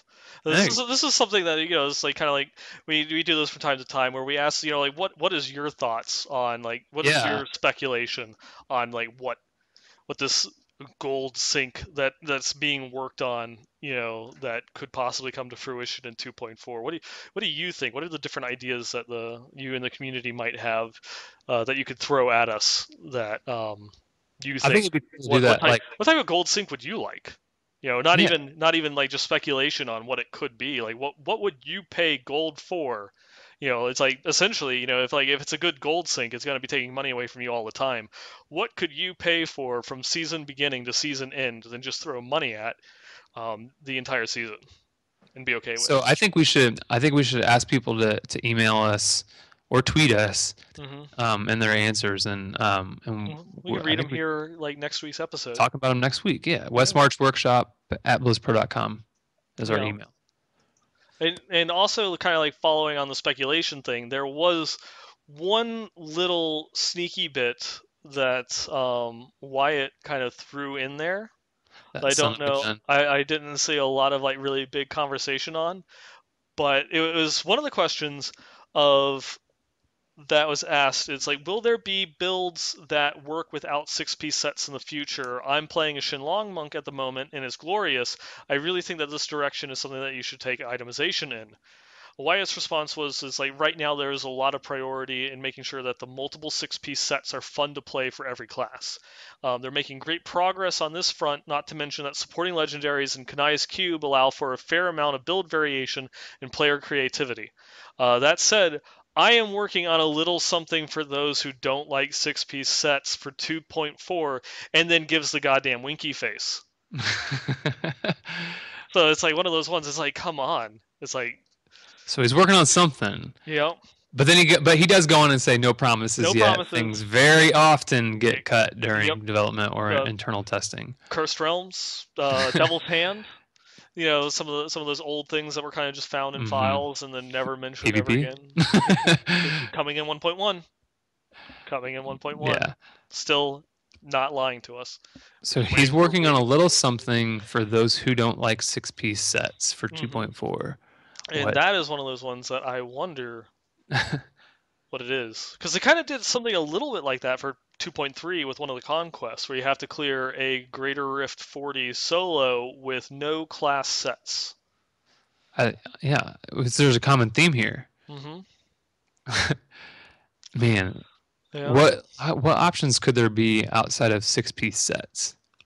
Yeah, that's one of those ones where it's like I'm not sure. Because Maybe I if you have like, it'd be almost be like a set without a set. You have different legendaries that interact with one another that like buff skills, but they're not a set, so you can like change it out. You because could that have like a set piece that causes all of your generators, like something along the lines of depth stickers. This causes all of your primary generators to do like 100% damage, and then another item that causes all of your primary generators to do fire damage, and then like another item that increases all of your fire damage by like 200%. Just stuff like that. So maybe it'd be like different things that you can swap out, but mix and then do you match. get required? But then are you required to put all those pieces together? I guess so. So Like, that would kind of be defeating the point because you're still wearing a set, yeah. or maybe it's like more two-piece sets like Shinlongs, or rework of like all of like the I guess like the weapon sets or something along those lines. See, that's the idea I like because when you have a six-piece set, and I think I've mentioned this before, is that those pieces, those spaces are filled, and like there's so Hmm. many other interesting items out there that you aren't able to use because Hmm. you have these spaces already taken up. So like I think yeah, like you said, like two-piece sets could be interesting. Tristan is there in chat just going and throwing it out. Just imagine a Kai Cube recipe that allows you to extract set piece bonuses. Oh, That would be interesting. that would be neat. Yeah. Yeah, that, That would be pretty neat because I I've mean, been. that's one of the ones that you kind of go through and look at that they've been doing kind of since patch 2.2 is like here's your six-piece set. At first it was just kind of like you had your Marauders, your Icons, you have your six-piece set, and then you kind of take like the most powerful other items to go with it. To go through and buff your skills. So it's like, I'm gonna have Marauders and then a Tasker and Theo, or I'm gonna wear Cons and a Blade of Prophecy for Condemn. Kind of things like that. Mhm. And that kind of like dictated it. But now you'll have like a six-piece set bonus, but then you have to have the belt.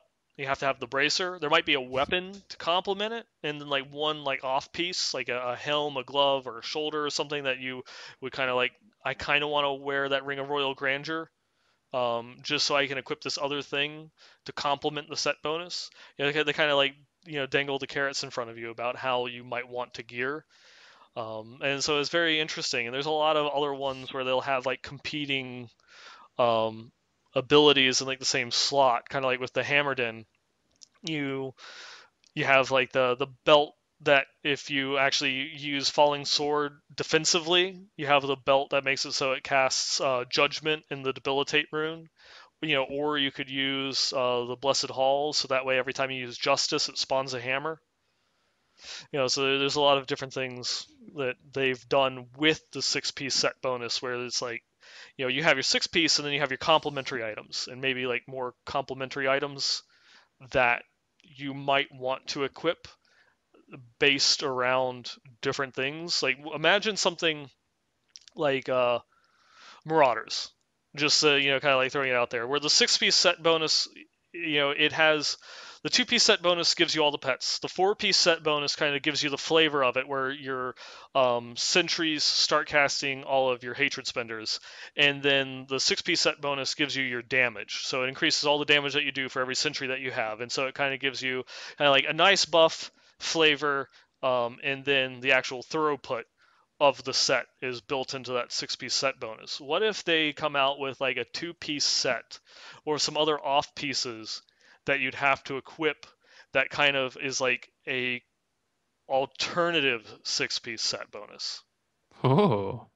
What if it's it's one of those ones where it's like all of a sudden it does. I'm just thinking on the fly here, nothing's coming to mind because I picked Marauders, and it's like, well, what can you do besides upping your damage? It's just like, what if it's something that kind of like increases your damage, but not as much, but makes it so that way your sentries follow you. Okay. Or just like kind of like little things like that it changes it changes like the very nature of the set. By replacing your last set piece with different items, or maybe just I don't know. Maybe I just don't know. I just Those don't are some know. good ideas. Do you think that do you think that they if they could go back, do you think they would make the 6 piece bonuses as powerful as they did? Because like, and the reason I ask that is because I almost wonder if like maybe they dug themselves in a hole here that they can't get away from now because they have these 6 piece bonuses that are so powerful. It would be difficult to get around that. Yeah, I guess I kind of have to look at the monk is probably one of the best examples of that with like the Sunwukos and Shenlongs. They've got a lot of options that don't revolve around the 6 piece set bonuses. So Yeah, you that's equip a little true. bit here, a little bit there, and then the power of the build is made up through the actual like the other legendaries and the other slots to complement it and increase it and make it effective. Um, so I don't know. Maybe we I should get guess email responses they're about this too. yeah, because they're continue to make 6 piece set bonuses. If it's something that they didn't like, or they didn't like dedicating, you know, or I guess like working themselves into that hole, as it were, that they could have easily stopped doing it. In Yeah, and I, doing I don't, I don't, not, I don't mean to say that they don't yeah, like it, but like, I mean, because if you may, if they like six oh, piece yeah. No, I mean it's something if sets, they thought that there was like an issue with the core design philosophy of it's like if you're going to play at the higher levels, you're going to have 6 pieces of your gear, you know, um, your helm, shoulders, chest piece, whatnot. All those are spoken for. That's your set. That's it. End of story. So look to your belt, look to your bracers, for your variation. You yeah, know. because I just go back to thinking about them like when Marauders was, was the reigning king was, I wonder if they intended it to be that powerful because at the time when Marauders was king, like it was a lot stronger than anything else out there. Hmm. I believe that was like season 1 or so, and um, I don't know. I mean, you know, can only guess so much, right? But Yeah, there's only so much that you can do. So that's another one that I probably would like people to like go through and yeah, absolutely. throw us your ideas. What is it that you would like to see to break up kind of like the 6 piece set gameplay idea? Is it something revolving Kanai's cube? Is it, well, I'll get around 6 piece set bonuses because I can equip it through the cube, or there'll be like a better thing. Are they gonna throw out like some 4 piece sets? Are they gonna just like do alternate set bonuses? Or Mhm. it could even just be like, um, I don't know. It could very well be Cursed Realms coming back. Is the data files that we're saw from Cursed Realms is you get no bonuses from any of your items, and it's like a purely skill-based challenge from what we kind of saw in the data mining. Yeah, That might be something. It's like instead of addressing it from a design standpoint of items and balancing, you take it from the other aspect and actually put it the challenge, on the other side. It's not about gearing your character. It's about what can you do without gear. Period. yeah. Yeah, Oh man, so many things out there right now. yeah. So send us in your thoughts. Send us in Your your feedback. thoughts? Yeah, I would. I'm interested to, see what people think about these two. So send us emails about Gold Sync and about non-set items. How to get around that 6 piece set bonus. Mm-hmm. Oh, but speaking of feedback, would you like to Speaking move of on? it, Yeah, I would speaking love of it, to. yeah, little segue You did it. into. Yep, I did it. This time I did it. This time I did it. Uh, yeah, just going through and talking about feedback. Let's jump into the emails, shall Right we? into it. Right in there. Oh boy. Let's. Oh I boy. think you should start off. Yeah, and this is one. I'll start it off, but I would like you to finish it. All right. I Uh, think I could do that. Yep, this one comes in from Flowbro, and he has an expansion theory.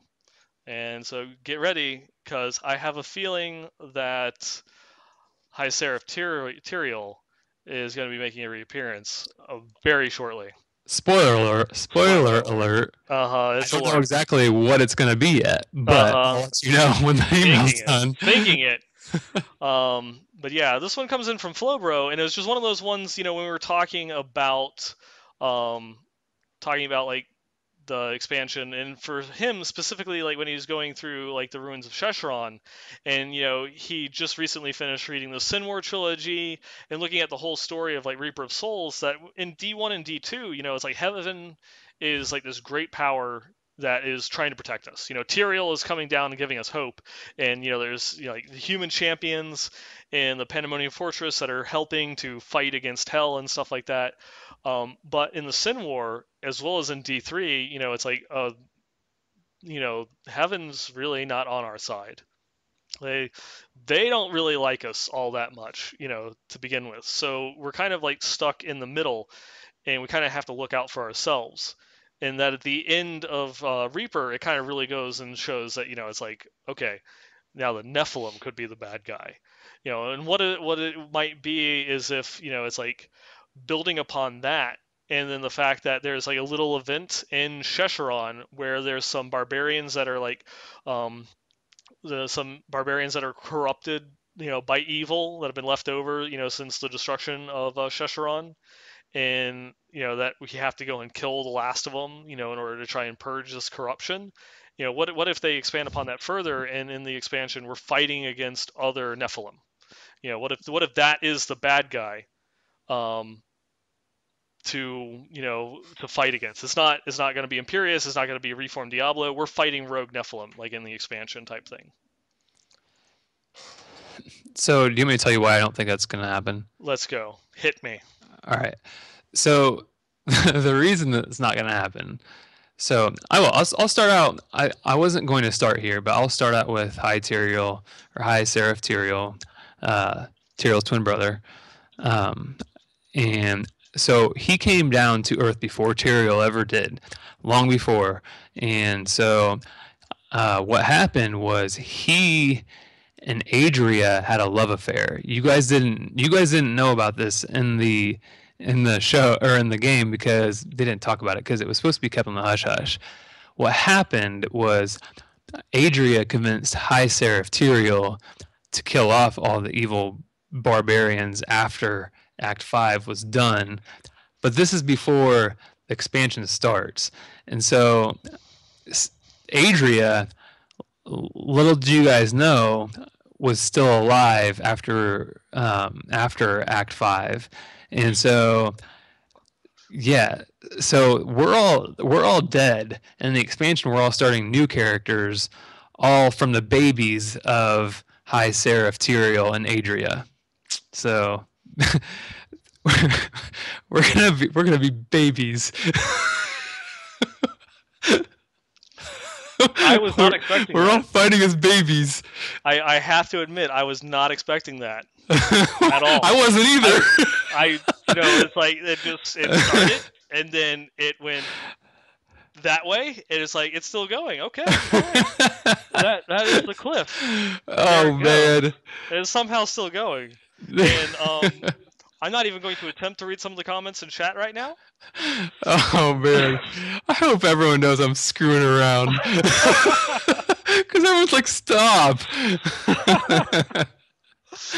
And all I can think of is just like the scene from The Office. Oh God, no, God, please, no.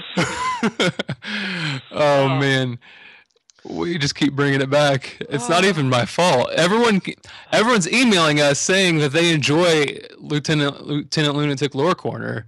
So I'm not even. It's not even me anymore. We're just doing what you guys asked for, to be honest. Yep. There's multiple people.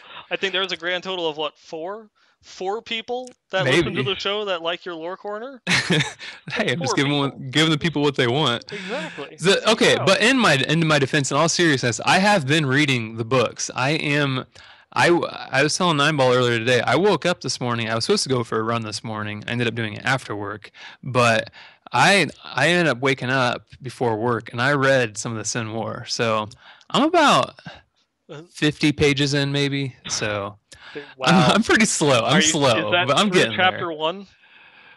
What's that? Is that through chapter 1? 50 I'm pages? in chapter 3. Oh, nice. Yeah. So that's like now, yeah, I'm getting there. You're getting there. Now my answer to the question. All right. Yeah. This actually kind of ties in when we had Monstrous on the show. How it's like might tie in with a possible future expansion if we ever get PvP. Like there could be like that lore component behind PvP is like we're fighting other Nephilim, because there's some that might be kind of siding with the demons and others that might kind of be siding with the angels, and they're kind of going and fighting against each other. This is one I've not actually experienced that event in Shesharon yet, because there is a thing with the barbarians being corrupted after the destruction of Ariat in the lore that is very specific, and that actually takes place in the Sword of Light comic series, a little mini comic series that they did of the corrupted barbarians. Is like you had a whole bunch of them that there was a very powerful demon that spread through the blood and got basically made them all worship him and kind of became his avatars, and they fed off of like rage and anger, and they came corrupted in that way. So I don't know, because I haven't seen that event, so I don't know if that is something that they're referencing, and it's kind of like a little nod to the comic series. But other than that, I mean, it's kind of does look like where they're going, with the end of Reaper is definitely something. It's like, are we going to be able to, is this a choose your own adventure? Are we going to be able to pick to be the bad guys in the next expansion? Who knows? Who knows? Who knows? Yeah. Would you like to take the next one, good sir? I will take the next one. The next one comes from Redworm, the Redworm. So he is one of the, I believe he is a mod. Yeah, he's one of the mods over at Diablo 3 Xbox One Reddit. And yeah, so good to hear that we have some big Xbox. And we've talked about this in the past, that we have a decent Xbox or just console following in general, which I think is awesome. Yeah, I love hearing questions from our fellow console players, and I know Yes. we're talking a lot about seasons right now. Even though you got the items, in the most recent patch, if you're on the PS4 or the Xbox One, but there's that possibility there, that we talked about last week. You guys might be getting seasons 2 and be able to experience the joy of starting over, not in a bad way from like if you die in hardcore, but it's like. So he actually touches on that a little bit in this email, which is interesting. And by the way, so I was telling you earlier today, and I think I might have mentioned it last week. Once the season 4 hype it dies down a little bit, I think I might pick it up on Xbox One. So Redworm, look out for me, man. I'm coming, and we're gonna party up, because I don't know anybody on Xbox that plays. So we're gonna party up. But yeah, I'm gonna play, and yes, okay. So anyway, he goes in and just kind of just wanted to warn people a little bit. So he ended up starting a game once 2.3 hit, and he wanted to test a T10 Rift, to see how well he did. But I guess when you start a game on the consoles, you can set it to only friends, play with only friends. And he forgot to do that, in order to stay clear of, people who mod their stuff. He said that 10 seconds in, someone joined and immediately joined his rift. He killed a couple mobs, and then his weapon hit for like 1 billion XP per kill, and he shot up instantly over 1,000 Paragon. And then quickly quit the game. And so he just wanted to warn people of that. So like if you're gonna play on consoles, make sure, and you're not wanting to mess around with all of that, like set your game to friends only. Because we don't like modders. Just cheating the game. We don't like that. So that's a good tip for me when I buy the game. And so he also said that he's seen people over on Reddit talk about deleting their saves, their saved games on the console, kind of recreate seasons. Yeah, and basically what that does is it kind of starts fresh for them to create a season, some sort of season. And so what he's wanting to do is he's wanting to invite you guys to, anybody that's out there that's a console player that might be interested in something like that, go over and check out Diablo 3, Reddit /Diablo 3 Xbox One. Go check out their Reddit, and they've got a thread going on that kind of talking people talking about how they do this. I think and like just how they're doing with starting over. So it's kind of interesting. He tried it on Saturday and hit 70, and sounds like it's doing well. So good luck to you. Yeah. Looking forward to hear more about kind of like these wanting to experience the seasons. That'll be one thing. Like if in 2.4 they actually get seasons for console as well, I'd love to hear stories from the console players getting to experience it for the first time. Yeah, for sure. Mm-hmm. Let's see. The next email we have here. Um, this one comes from a very long time listener, Land Shark. Haven't heard from you in so long. I missed you.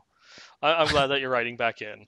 But apparently, there've been a lot of real life stuff going on. She got married back in June. Congrats. Yeah, so definitely congratulations. You have the permanent partner there to go through. I guess you not a follower, maybe, or maybe they are a follower. I don't know. But just wanted to go through. They're finally getting back into the swing of things in D3. Not yet hit 70 for season 4 as of this email, because they've been binge playing through Kingdom Hearts, just waiting for them to release Kingdom Hearts 3. They've got they've been leveling together with their softcore characters, and they she did make a hardcore monk just because, well, our show is what it is. If you listen to us, you probably will play hardcore, give it a try at one point Hopefully. in time. I So she's don't think we playing made a that. very good case of it today, No, though. she's playing that one on the side. But so some of the feedback that she has is. This is going to kind of go in with some feedback that we got from Lala coming up here in a little bit. Is just that just the monk was her first class, but just could not play it because there just was not balanced. It was just squishy. At the end of classic, it really was just like you weren't even like really support. You were just there to give, mantra of conviction, and then cyclone strike everything in for the CM wizard and like the witch doctor or barbarian to kill everything. So you weren't even like really buffing. You were just I'm gonna pull everything into the center so that way your skills can do stuff. Yeah. Yeah. You know, That wasn't as fun. not quite. And it's just going through and seeing all the diversity in the monk play styles now, even though they still have support, but there's just so many different ways that you can play it that it looks awesome. And then as well as going through in the first time playing a new season in a while, now with the changes to crafting and a lot of the other just kind of like quality of life changes, that it does not feel like a grind. It's just a great experience that they have starting over and going and playing. And it's been like an even more positive experience when they started like season 3 together. And then the last comment that she made that that you hinted at from before is key wardens. She loves the fact that they now drop machines instead of keys, so it cuts down significantly on the amount of time that you have to farm in order to participate in the Uber event. So going through and spending all that time farming up keys, making all the machines, and then getting a crappy rolled Hellfire amulet with a crappy passive doesn't feel as bad. But she knows that that could also simplifying it so much could lessen kind of like the feeling of people that it devalues all the time that I spent farming up that, and Yeah. she wanted to pose a question on the show and ask for feedback of what the community's thoughts are on the key warden changes. And I have to say that this one is probably um, almost entirely in favor of, with the exception of this guy, over Right here. here. Right here. So yeah, it's one of those. It's just yeah, I don't know. I'm 100% in favor of it. It's great. It did suck having to farm for hours It did. It really just to did. go through and make, like a handful of machines to go run it, 4 or 5 times, and then they're all garbage. You get a good passive with crappy stats, you get great stats and a crappy passive, so I don't know. I mean, that is true. Like it wasn't viable to farm Hellfires. Um, yeah. Hmm. I just miss the days where it was a lot more rare. That's all. I'm not. Yeah. I'm not really that. I'm not really that against it. So, yeah, Yeah, I mean change me. they did make the one change that we experienced over this weekend. I don't know if it's like intentional or a bug where it's no longer dropping for everybody. One person can get a machine and another one can get nothing. Oh, I did So not know that. yeah, it's one of those ones where it's like, yeah, it's 'Cause I haven't farmed him yet on in season 4. yeah, it's something that we kind of experienced, and it was just that's interesting. I don't know if this is Oh, intended you know or what? I did know that. Yeah, because that happened in Act 3, I think. yeah. So we'll have to wait and see how that one plays out. Yep. Travesty of words. Yeah.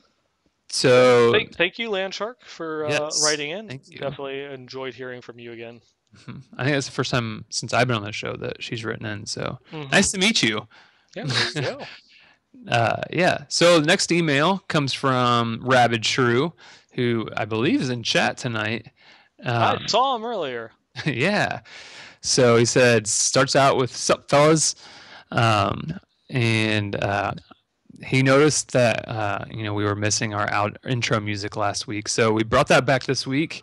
Um, yeah. So he wants to go on record, and so this is one of them, guys. And say he said he wants to go on record as a third or fourth official fan of my lore. So There you he go. feels like I have a unique view of things. And it seems like his finger is really on the pulse of what the developers are working on as far as story goes, even as I write this. Oh boy. I can't wait to hear more about the future. I don't even know what that word is, of High Seraph Tyrael, and look forward to the next Lieutenant Lore segment. All right. So, but in all seriousness, though, he says he also enjoys the actual lore segments that Nine Ball provides. You He better. really enjoy. What's that? It's like you better. Yeah, you better, because Yeah. he's kind of smart. No, but he did point out that he enjoyed your guys' theory crafting on when Monstrous was on. That time that I was like almost completely silent and had no input at all. Um, so he thought it would be cool if they implemented some of those suggestions that you guys were talking about. Um, and so yeah, he just wanted to kind of update on us on his season 4. He hit 70. He's playing hardcore witch doctor.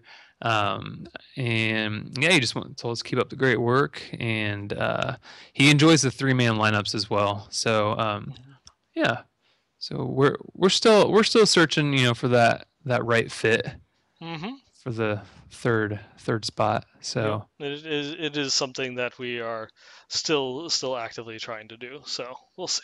actively discussing. Uh-huh. So yeah. Yep. So thanks for the email. Oh, he also includes at the bottom of the email that we won't include this in the items of the week, but he includes the S of Jarhan. So instead of Uh-huh. instead of the S of Johan, Hmm. he includes the S of Jarhan. Yeah, He photoshopped it I see what to you did say there. to say I see Jar what you instead did. of And Joe. yeah, I will show it off. Oh, did Well, you put it in here? I did put it in. I will show it off. Nice. Yeah, he put some Good creativity old, into it, yeah, so we gotta give him credit. fine. Anyway. Well done, Fine. Rabbit True. Jeez. God. Uh This is a good old tribute to Jar Jar Binks. anyways. Moving on. Moving on. Moving on. Now we finally have the email from Lala that we were talking about the entire time. Yeah. Hi Lala. Hi, Lala. How you doing? Please carry me through Torment 10 more. I appreciate it. Thank you. Anyways, she wanted to go through and talk about how, she is like a monk expert. We need to have her on the show at some point to talk about monks because it's like if there's a question, she knows it. She had She like is. right now she has two monks, one to play support and the other one to like push on her own, so that way she can flop back and forth without actually having to like go and change skills and gear sets. And did I remember to change this cube passive? Did I remember to change that? She's got it all taken care of. And she wanted to say that she hated playing support monk back before because that was it. there was nothing else that a monk could do. You really just, it's like, yeah, if I want to do like the higher, greater rifts, in a group setting, I have to play support, and then that's it. Now, Hmm. it's the support monk's role has kind of changed a little bit and is more interactive. But it's not just that; it's that there are other options that you can use playing a monk, and that she really likes it, and that there's different things that you can go through and do if you're wanting to go and change up your build for what it is that you're doing, like pushing greater rifts. Build super defensive, in order to support, like your group and such. If you're just farming, higher torment levels, you throw on like some move speed buffs, so that way, you can get everybody going and moving faster, clearing faster. And there's so many options that the cube opens up for what you can do, and it's like she is just amazed with the utility and the Yeah. versatility that there is, for all the different support monks. So this kind of goes in with like the developers. It's like the cube is here to create diversity. So you might be a ZDPS monk, but mine is different from yours. There's so many things, and that just, like what you bring to multiplayer is like amazing. And that, even though we mentioned and showed on the stream earlier, like the 1 million life per second that she was able to achieve with her support monk, toughness still is important, because you can get one-shotted in between the healing ticks.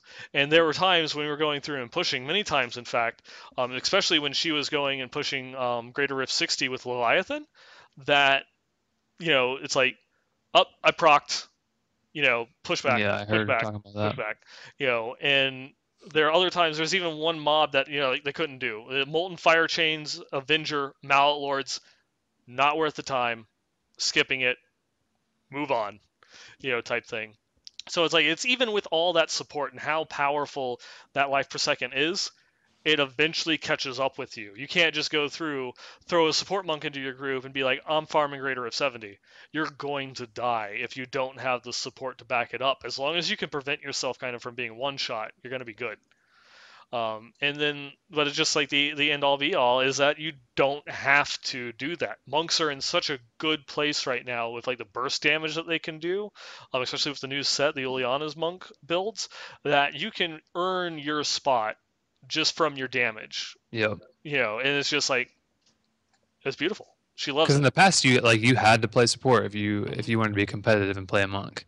Yep, And they got options. that they do. So it's like there's tons of options, and she absolutely loves it. The monks are finally in the position that she's always wanted them to be. I remember her saying that she felt like they are in like a place that fits like the way a monk would fit like in a like a fantasy world, like for Hmm. lack of a better term. She put it much more elegantly than I did, but um, yeah, it's good to see them in a good place. And I honestly haven't really played a lot of them since vanilla. Hmm. I should probably give them another try. Yeah, it was kind of 'Cause a hard everybody's one enjoying because them. both of this, like all the skills, seven-sided strike and exploding palm, were the two skills that made me fall in love with the monk in the first Yeah, place. So just like hammered ins. but you can only cast it once every 30 seconds or whatever. Yeah, yeah. Well, So you can cast it a lot faster than that. Trust me. But yeah. I'm gonna let you take the next one, and I'll be right back. I'm gonna let you finish. Okay.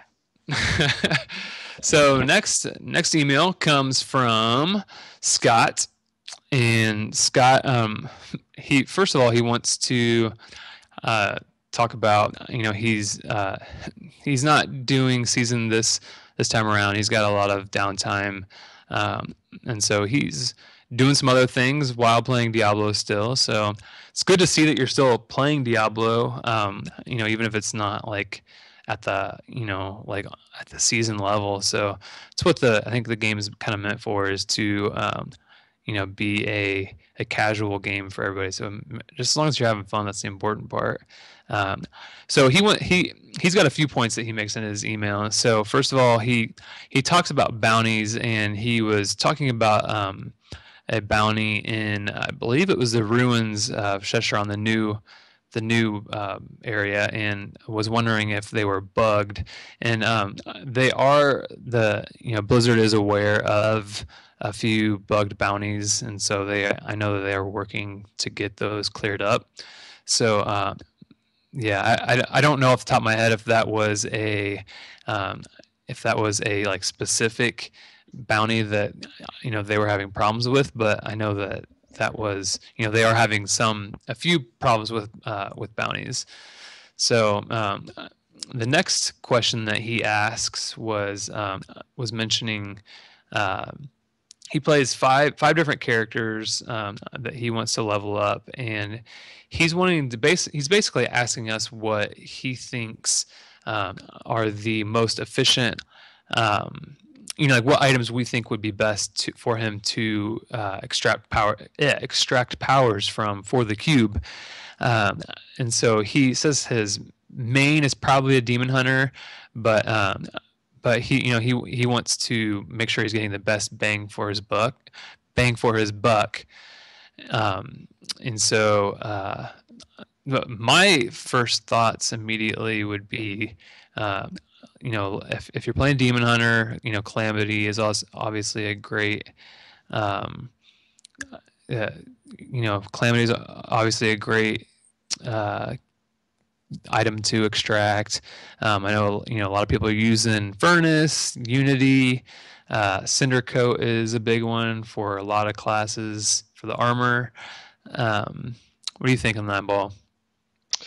Yeah, I mean, there definitely are a lot of ones that you're kind of like go-tos. Yeah, Maybe you use a calamity, maybe you'll cube a calamity, and I find those ones as the most interesting things. Like I'm just gonna go and like throw out there like on my Crusader, I have I've been searching for a furnace because I want to have a cubed furnace. spoiler. Yeah, but I found my first one was ancient. It was relatively well rolled, so it's like I can't cube this. No, you can't. No. So it was like, well, damn it. So I guess it creates some interesting decisions in the beginning. It really Yeah, does. and that's that's actually where I'm facing as well, because I've got a lot of people with the Hoda build that for the barbs is they use um, they end up using Gavel of Judgment, and they cube. Um, oh shoot, I don't even I, remember what they. I mean, like Yeah, I guess they cube the furnace, I believe. yeah. So that's Although what it's I'm like I shooting guess for. yeah, like the demon hunter can't use the furnace. Yeah, Like that's I guess true. if they're That's true. specifically looking for like things to share across multiple classes. There's like your go-tos, kind of like Reaper's Wraps are used by a lot of people. Cinder Coat is useful for a couple different builds. Leoric's Crown that we found is Leoric's last name Crown. Yep, it's Um, true. Yep. Is another like kind of like go to Unity Convention of Elements. There's a lot of those ones that it's like I guess is shared across multiples of Yeah, them. But Obsidian Ring of this Zodiac. yeah this early in the beginning of the season, I think your best bet is to pick one and focus on it instead Hmm. of trying to like spread it around. Yeah, because so if you start out with a demon hunter, maybe play the demon hunter for a little bit, cube items that you think would be good for your demon hunter, and then as you have your demon hunter geared up, you're naturally going to get more materials in order to cube more things, and just you can build from there. Because the way he says it is that if he cubes something for his DH, his wizard may suffer, but I don't think that's really going to ever be the case. The nice thing is that you can cube as much as you want, and it's not terribly expensive. Just farm a few bounties. And I know, like he mentioned that he's limited in time, but I don't think your wizard would suffer too much if you focused on one guy for a little bit before you moved on to the next. So yeah. But, okay, so then his third point is that he wanted to kind of compare the Kanai's Cube, the Mystic, and the Blacksmith. And so he thinks that the choice is now harder, and you know he he wants to know, like, because cubing items, you might you might get different items than what you put in, like with the upgrading rares and re-rolling legendaries and things like that. But and then you have the mystic who can change certain affixes on each on your items. Um, but he's thinking that it seems like the mystic has been debuffed because of this new edition of the cube, um, and he wants to know like how useful is it like as you get up into higher like higher greater rifts, and he doesn't think that the mystic is quite as good now. um, I guess it's one of those ones where it's like, the Mystic was there to find, a very good item into a perfect weapon. yeah. And it still can fulfill that purpose, but now you have another pseudo way of doing it, because if you keep re-rolling, you might get the perfect weapon out of the cube, but normally you're going to still get that very good item out of the cube, which you then take to the Mystic. And I guess with that is just what I've been doing so far in the season is, um, all of my mats go into the cube, go into getting, or all my mats, all my blood shards are going into getting a one specific item. I'm going to throw all these items into the cube, continue to roll like the rares into the legendaries and such until I get that item that it is that I want, and then I immediately run over to the Mystic and throw the rest of my mats and make that item worth wearing. Hmm. So maybe it's too bad, and I'll have to go back to the cube and continually re-roll until I get something with a decent spread of stats. But it's just one of those ones. It's like the mats go into the cube. Once I get what I'm looking for, the mats go into the Mystic in order to go and make it decent, and I keep re-rolling that item until I get the stat that it is that I'm looking for, whether it's like crit on my helm, crit on my bracers, elemental damage here, or whatever. And then all the mats then go back to the cube. Okay, next item, go. And so it's one of those ones. I guess it's like whether you want to spread it around, or have a strategy involved, it does make Hmm. the decisions harder. But for me, I just kind of like went in with the strategy. It's like the most important thing is getting the item in the first place and then making the item better. So it's Yep, cube that's how I first. see it. Yeah, cube first, Mystic second, and it's just kind of like that back and forth, back and forth. Once you get, a decent set, then you can go for, well, I finally got 85% crit damage on my amulet. Now I can go back to going and cubing stuff. You'll eventually save up enough mats, and it's like kind of like, well, I'm gonna keep rolling now and get that 100%, that 99, 95%. Now I can spend the extra mats and make that item better. Yeah. So like your cube is kind of getting the item that you actually want, like getting that ancient furnace or whatever you need, like whatever you're looking for, that ancient calamity that for your demon hunter.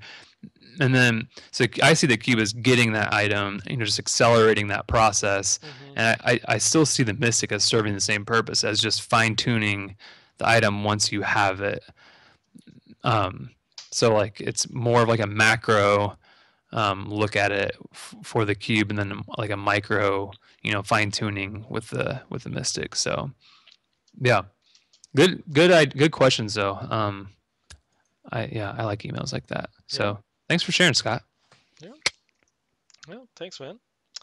Let me see. The next email that we have comes in from Blue Right.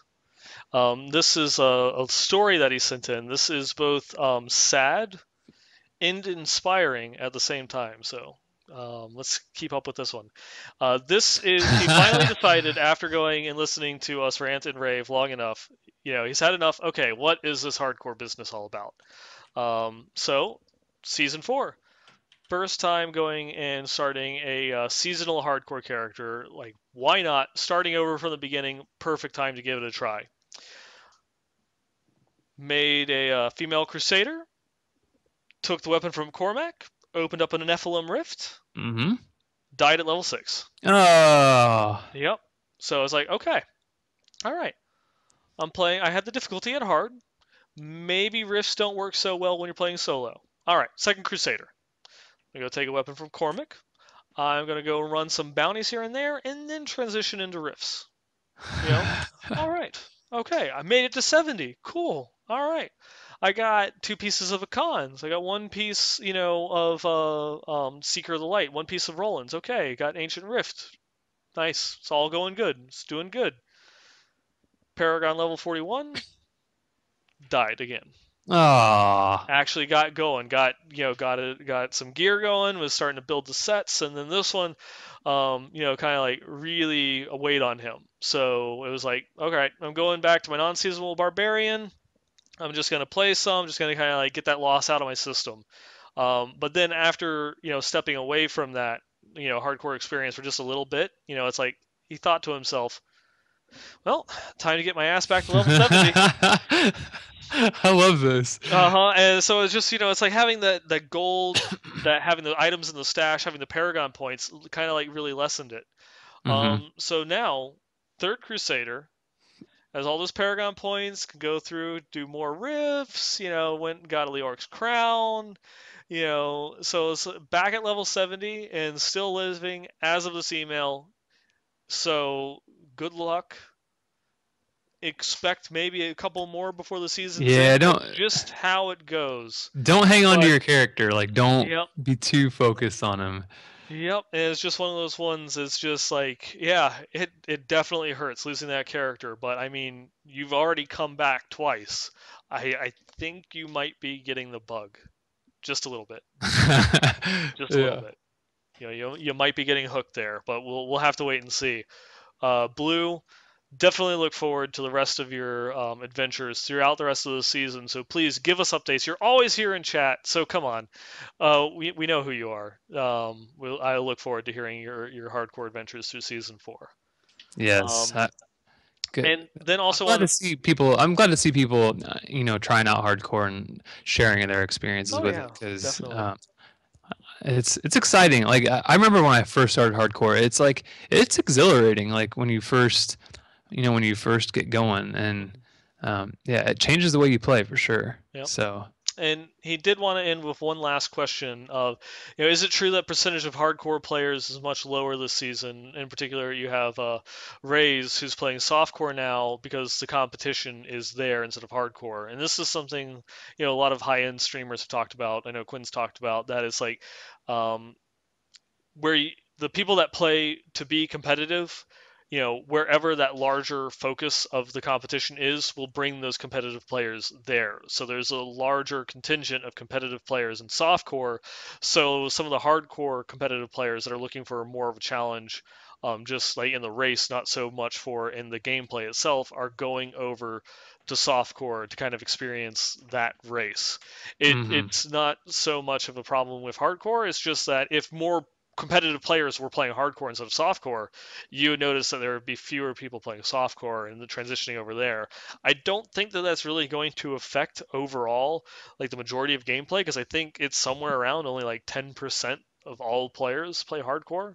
I mean, the game is predominantly softcore, and that is just always how it is and always how it will be. I mean, even in our clan, we do have a large contingent of hardcore players, but still, I want to say less than 30% of the clan is hardcore, and I mean, that's a lot without being a hardcore exclusive clan.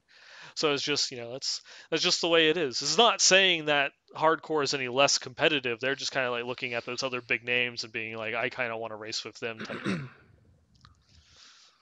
Yep. No, that's the nature of the beast. Yep. And I think So you want to take this last email. I do. Last email comes from Realist. So Realist has been emailing quite often lately. We appreciate it. So Hmm.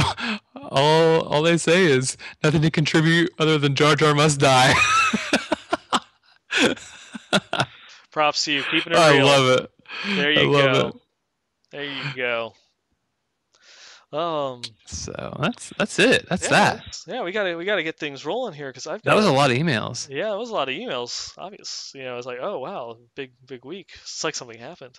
But kind of got to get things rolling here. Do Yep. have some plans for later tonight. The whole Wednesday showings thing. But I guess that's the one thing So, I didn't mention in my weekend gaming with the promotion. They're now not really optional anymore. They're kind of mandatory because that's where we kind of do like the employee meetings and stuff like that. So yes, yeah, yes. it's happening. Anyways, moving on. Items of the week. You ready? I am ready. And after the Jar Jar must die comment, this is what you've all been waiting for. The essence of Jarhan, and you can even see where he went through and replaced the Oh, I thought you icon already showed it. of the amulet. What? No, I thought you showed it. no, I did not. Oh, I'm only showing this once. That's it. And replace the amulet with the Eye of Jar Jar. that's awesome. Yes. No. Well done, Rabbit Shrew. And it is a relatively decent item as well. This essence of Jarhan rolled 696 strength. Critical hit damage increased by 75%. Critical hit chance increased by 10%. Reduces the cooldown of all skills by 7%. 159 physical resistances, and of course, legendary property chance on hit to pull enemies towards you and slow them by 80%. That's well rolled. So thank you, Rabid Shrew, for your creativity. Giant of Fire. That's Jarian. Yes.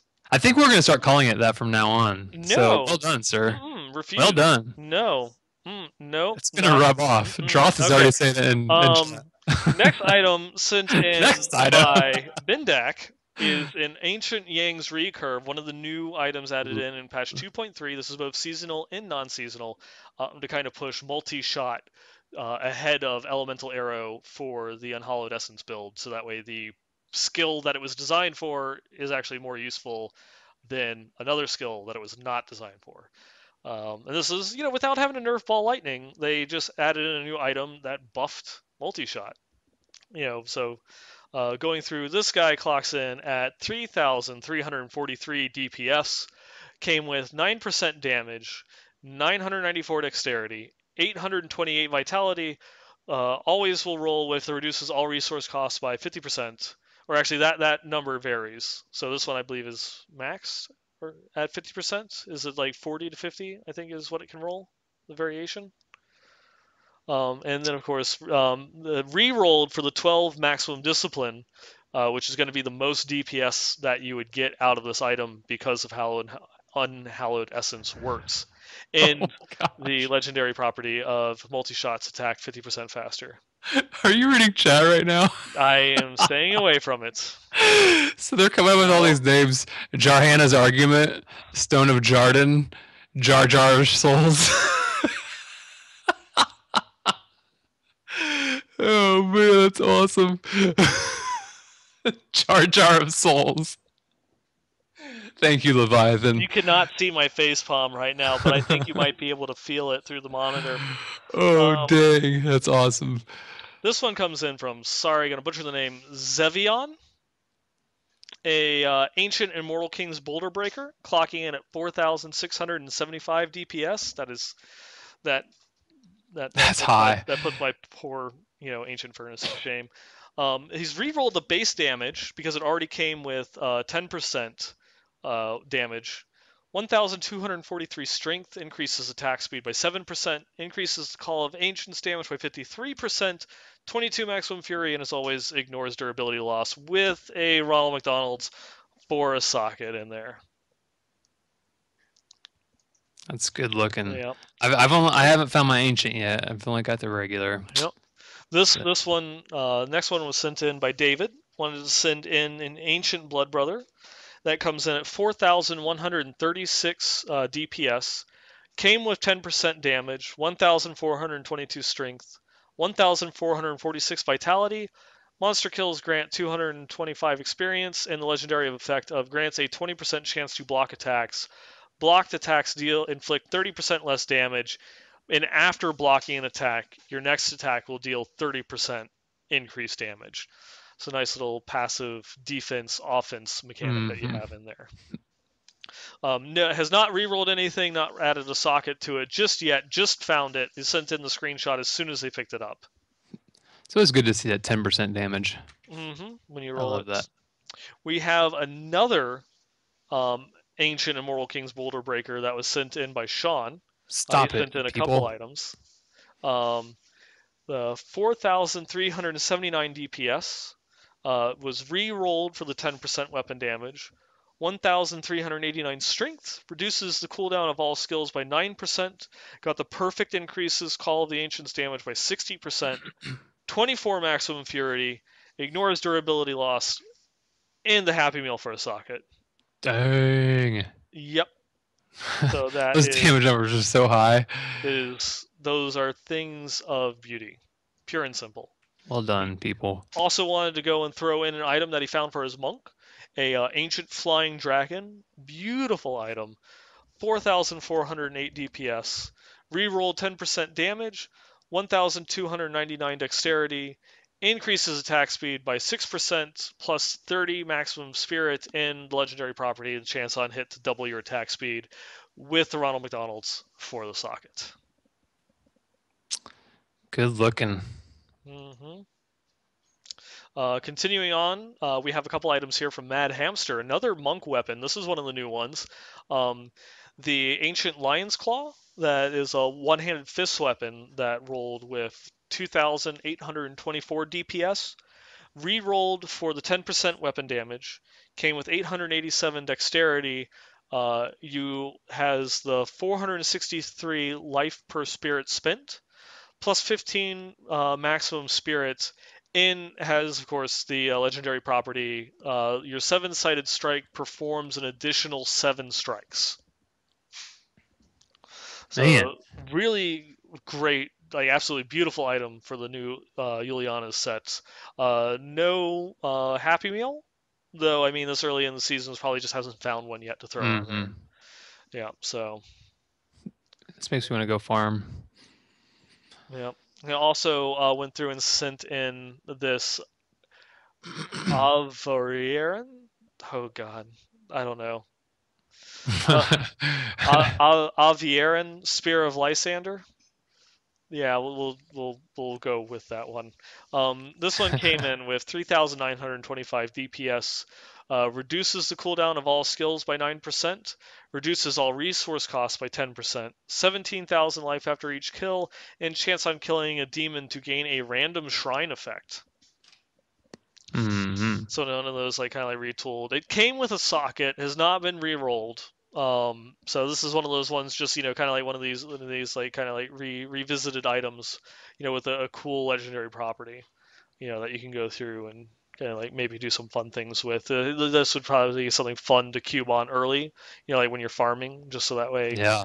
the demons, especially when running rifts, you're gonna run into, more than likely you're gonna run into some demon to get some, benefit out of the proc. Mm-hmm. Um, This next item comes in from Crom, Craven Crom. Crom. This one is an ancient corrupted Ashbringer, clocking in at 4,285 DPS, rolled with 7% damage, 1,271 strength, 1,440 vitality, 13% bonus damage to undead, 15,000 life after each kill, and the crowning glory for this one, and he dares someone Yes, he on the does. show. He's throwing it out there. He wants someone to go through and show Ancient Corrupted Ashbringer, or just an Ashbringer in general, with a better legendary proc than this. Because this one normally is like when it procs, it does the additional 5,000 to 6,000% weapon damage. His rolled 5,999 extra bonus Yeesh. damage. So your chance of getting better extremely low. I So want to see that perfect he's, one. he's So throwing it whoever's out there. got He's it, asking for someone to throw in the perfect. he's challenged it. He's, He's the thrown it out gauntlet is there. thrown down. It is indeed. Well done, sir. Our next item comes in from Barry. This one is an ancient Arthef's Spark of Life. It's like this is like one of the best weapons he's found so far in the season, so it's something that got him excited, and I'm happy to go and show it off here on the stream. This one came with 3,755 DPS. He's given it, I guess this one didn't roll with the main stat, so he put strength on it for the 1,369 strength. 1,412 vitality, reduces all resource costs by 10%. Monster kills grant 250 experience, and the legendary property of it heals you for 4% of your missing life whenever you kill an undead enemy. No socket, no Happy Meal on this one. This probably is just something to get him going. I know I was using one of these for quite a while leveling up on the season Mm-hmm. in Ancient Arthefs, just until, I got my Johanna's Argument, then I got my Furnace, which, speaking of which, Lieutenant Lunatic threw in an item that he wanted to show on the show, so now it's my turn. This I is was like, one of the wait, I better. didn't This is throw one it of the in. better. This is one of the better items that I've found so far. in the seasons. It's beautiful. It's you know it's my ancient furnace. Everyone sends in their ancient furnaces. Obviously, nowhere near the best that we've had on the show, but I'm still proud of it. Oh, it's Uh, pretty dang good. clocking in at 4,056 DPS. I rerolled it for the 10% damage. 1,439 strength, 1,309 vitality, 3.9% chance to stun on hit, and increases near perfect increases elite damage by 48% with a happy meal for a socket. Well done, sir. So we got this text to not Leviathan and I got this text at like 3 a.m. with a picture. I was like, son of a gun, that's worth waking up to. Yep. Well done. Well done. There goes your search for the season. There it is. There it is. And I can't cube it, so now I have the ultimate challenge. I have to find another one. You do. You just find like a normal one. That's all you need. Yep. I've gotta find another furnace so I can cube it. Yeah. Uh-huh. That's it. That's it. That's all of them. Yeah. Is there anything else that you I wanted to go through and add in, or are we ready to do the outro? I think that's it. We had a lot of community feedback. I like it when we have a lot of that. I enjoyed it. So as always, we appreciate your feedback in your items and ask that you go through email us, tweet at us, send in your comments. It's Westmarch Workshop at blizzpro.com if you want to get your feedback or your items featured on the show. We appreciate going through and hearing from our fans, unless that feedback is change your host, change your show, change everything that you're doing that's gotten you where you are, because I said so. If that's your feedback, sorry, not sorry. That's not feedback. That's like, what the hell? Anyways, moving on. We got a couple 5-star reviews on iTunes. So Rigoric and Major Nub, thank you very much for those 5-star reviews. Really appreciate it. I'm glad that we can go through and bring some happiness and joy to some other Diablo players. And then, of course, you can always find us here. We're on twitch.tv/BlizzPro every Wednesday night at 9 p.m. Eastern, 6 p.m. Pacific. You can find us over on the BlizzPro YouTube channel. You can also follow us on Twitter at the WM Workshop. You can follow us personally at 9ballgamer, or you can follow Lieutenant Lunatic at LTLunatic22. You can find us in game at the BlizzPro clan. We are currently full and have like 20 invites pending. So sorry. We can't really take in that many members because everyone came back. There's no one else that we're really able to boot at the moment that's been inactive. So I guess just kind of hold on. We'll see what we can do for the time being. But definitely, if you want in, please send us an email. So that way we know who you are and that you're interested. We do give precedence to that. And if you were in the clan previously and were kicked for inactivity, no hard feelings. It's just, we're a popular clan. We need to keep people in. So if whatever reason it was that caused you to be booted for inactivity, no hard feelings. You can always come back. We've already taken in a bunch of people.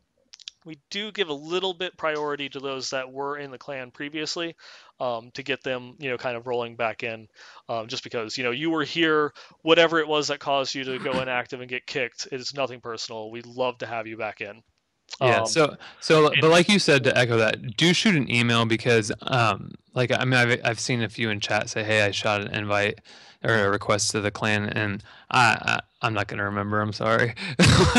But yeah, just shoot an email, and like I've got kind of like a list of, who's going. Unfortunately, like if you just send a clan invite, it's probably going to go outstanding until it expires because we have like there's a backlist. Unfortunately, I wish I really wish that. Unfortunately, we can only have 150 people in the clan. I wish that would be doubled and we could have everybody in. But actually, I think you've probably already mentioned it.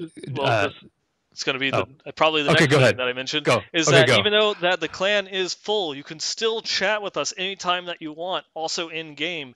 Even if you have a clan that you don't want to leave, you can join the Westmarch Workshop community, which Yes. has much higher limit, so we get more people in and talk with. So you can go through and chat with us there. Outside of the game, you can find us. We have a raid call server. It's a raid call 6446420. Come in, chat with us, like we mentioned at the beginning of the show. And then, of course, you can reach us via email if there's anything that you want to send to us. Yep. westmarchworkshop@blizzpro.com. And And Nineball and I have made a commitment today to start being more interactive in the Westmarch Workshop community chat. mhm. So expect to see us in there more as well. Yeah, So definitely. Definitely, yeah.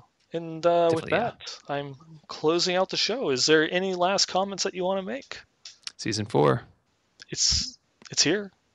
And I'm so then patch excited. 2.4. Send us your thoughts on Gold Sync and non-set play. I want to hear your speculation. I want to read that on the show. So please, looking forward Yes. to it next week and Yeah. what we might have. And with that, good night.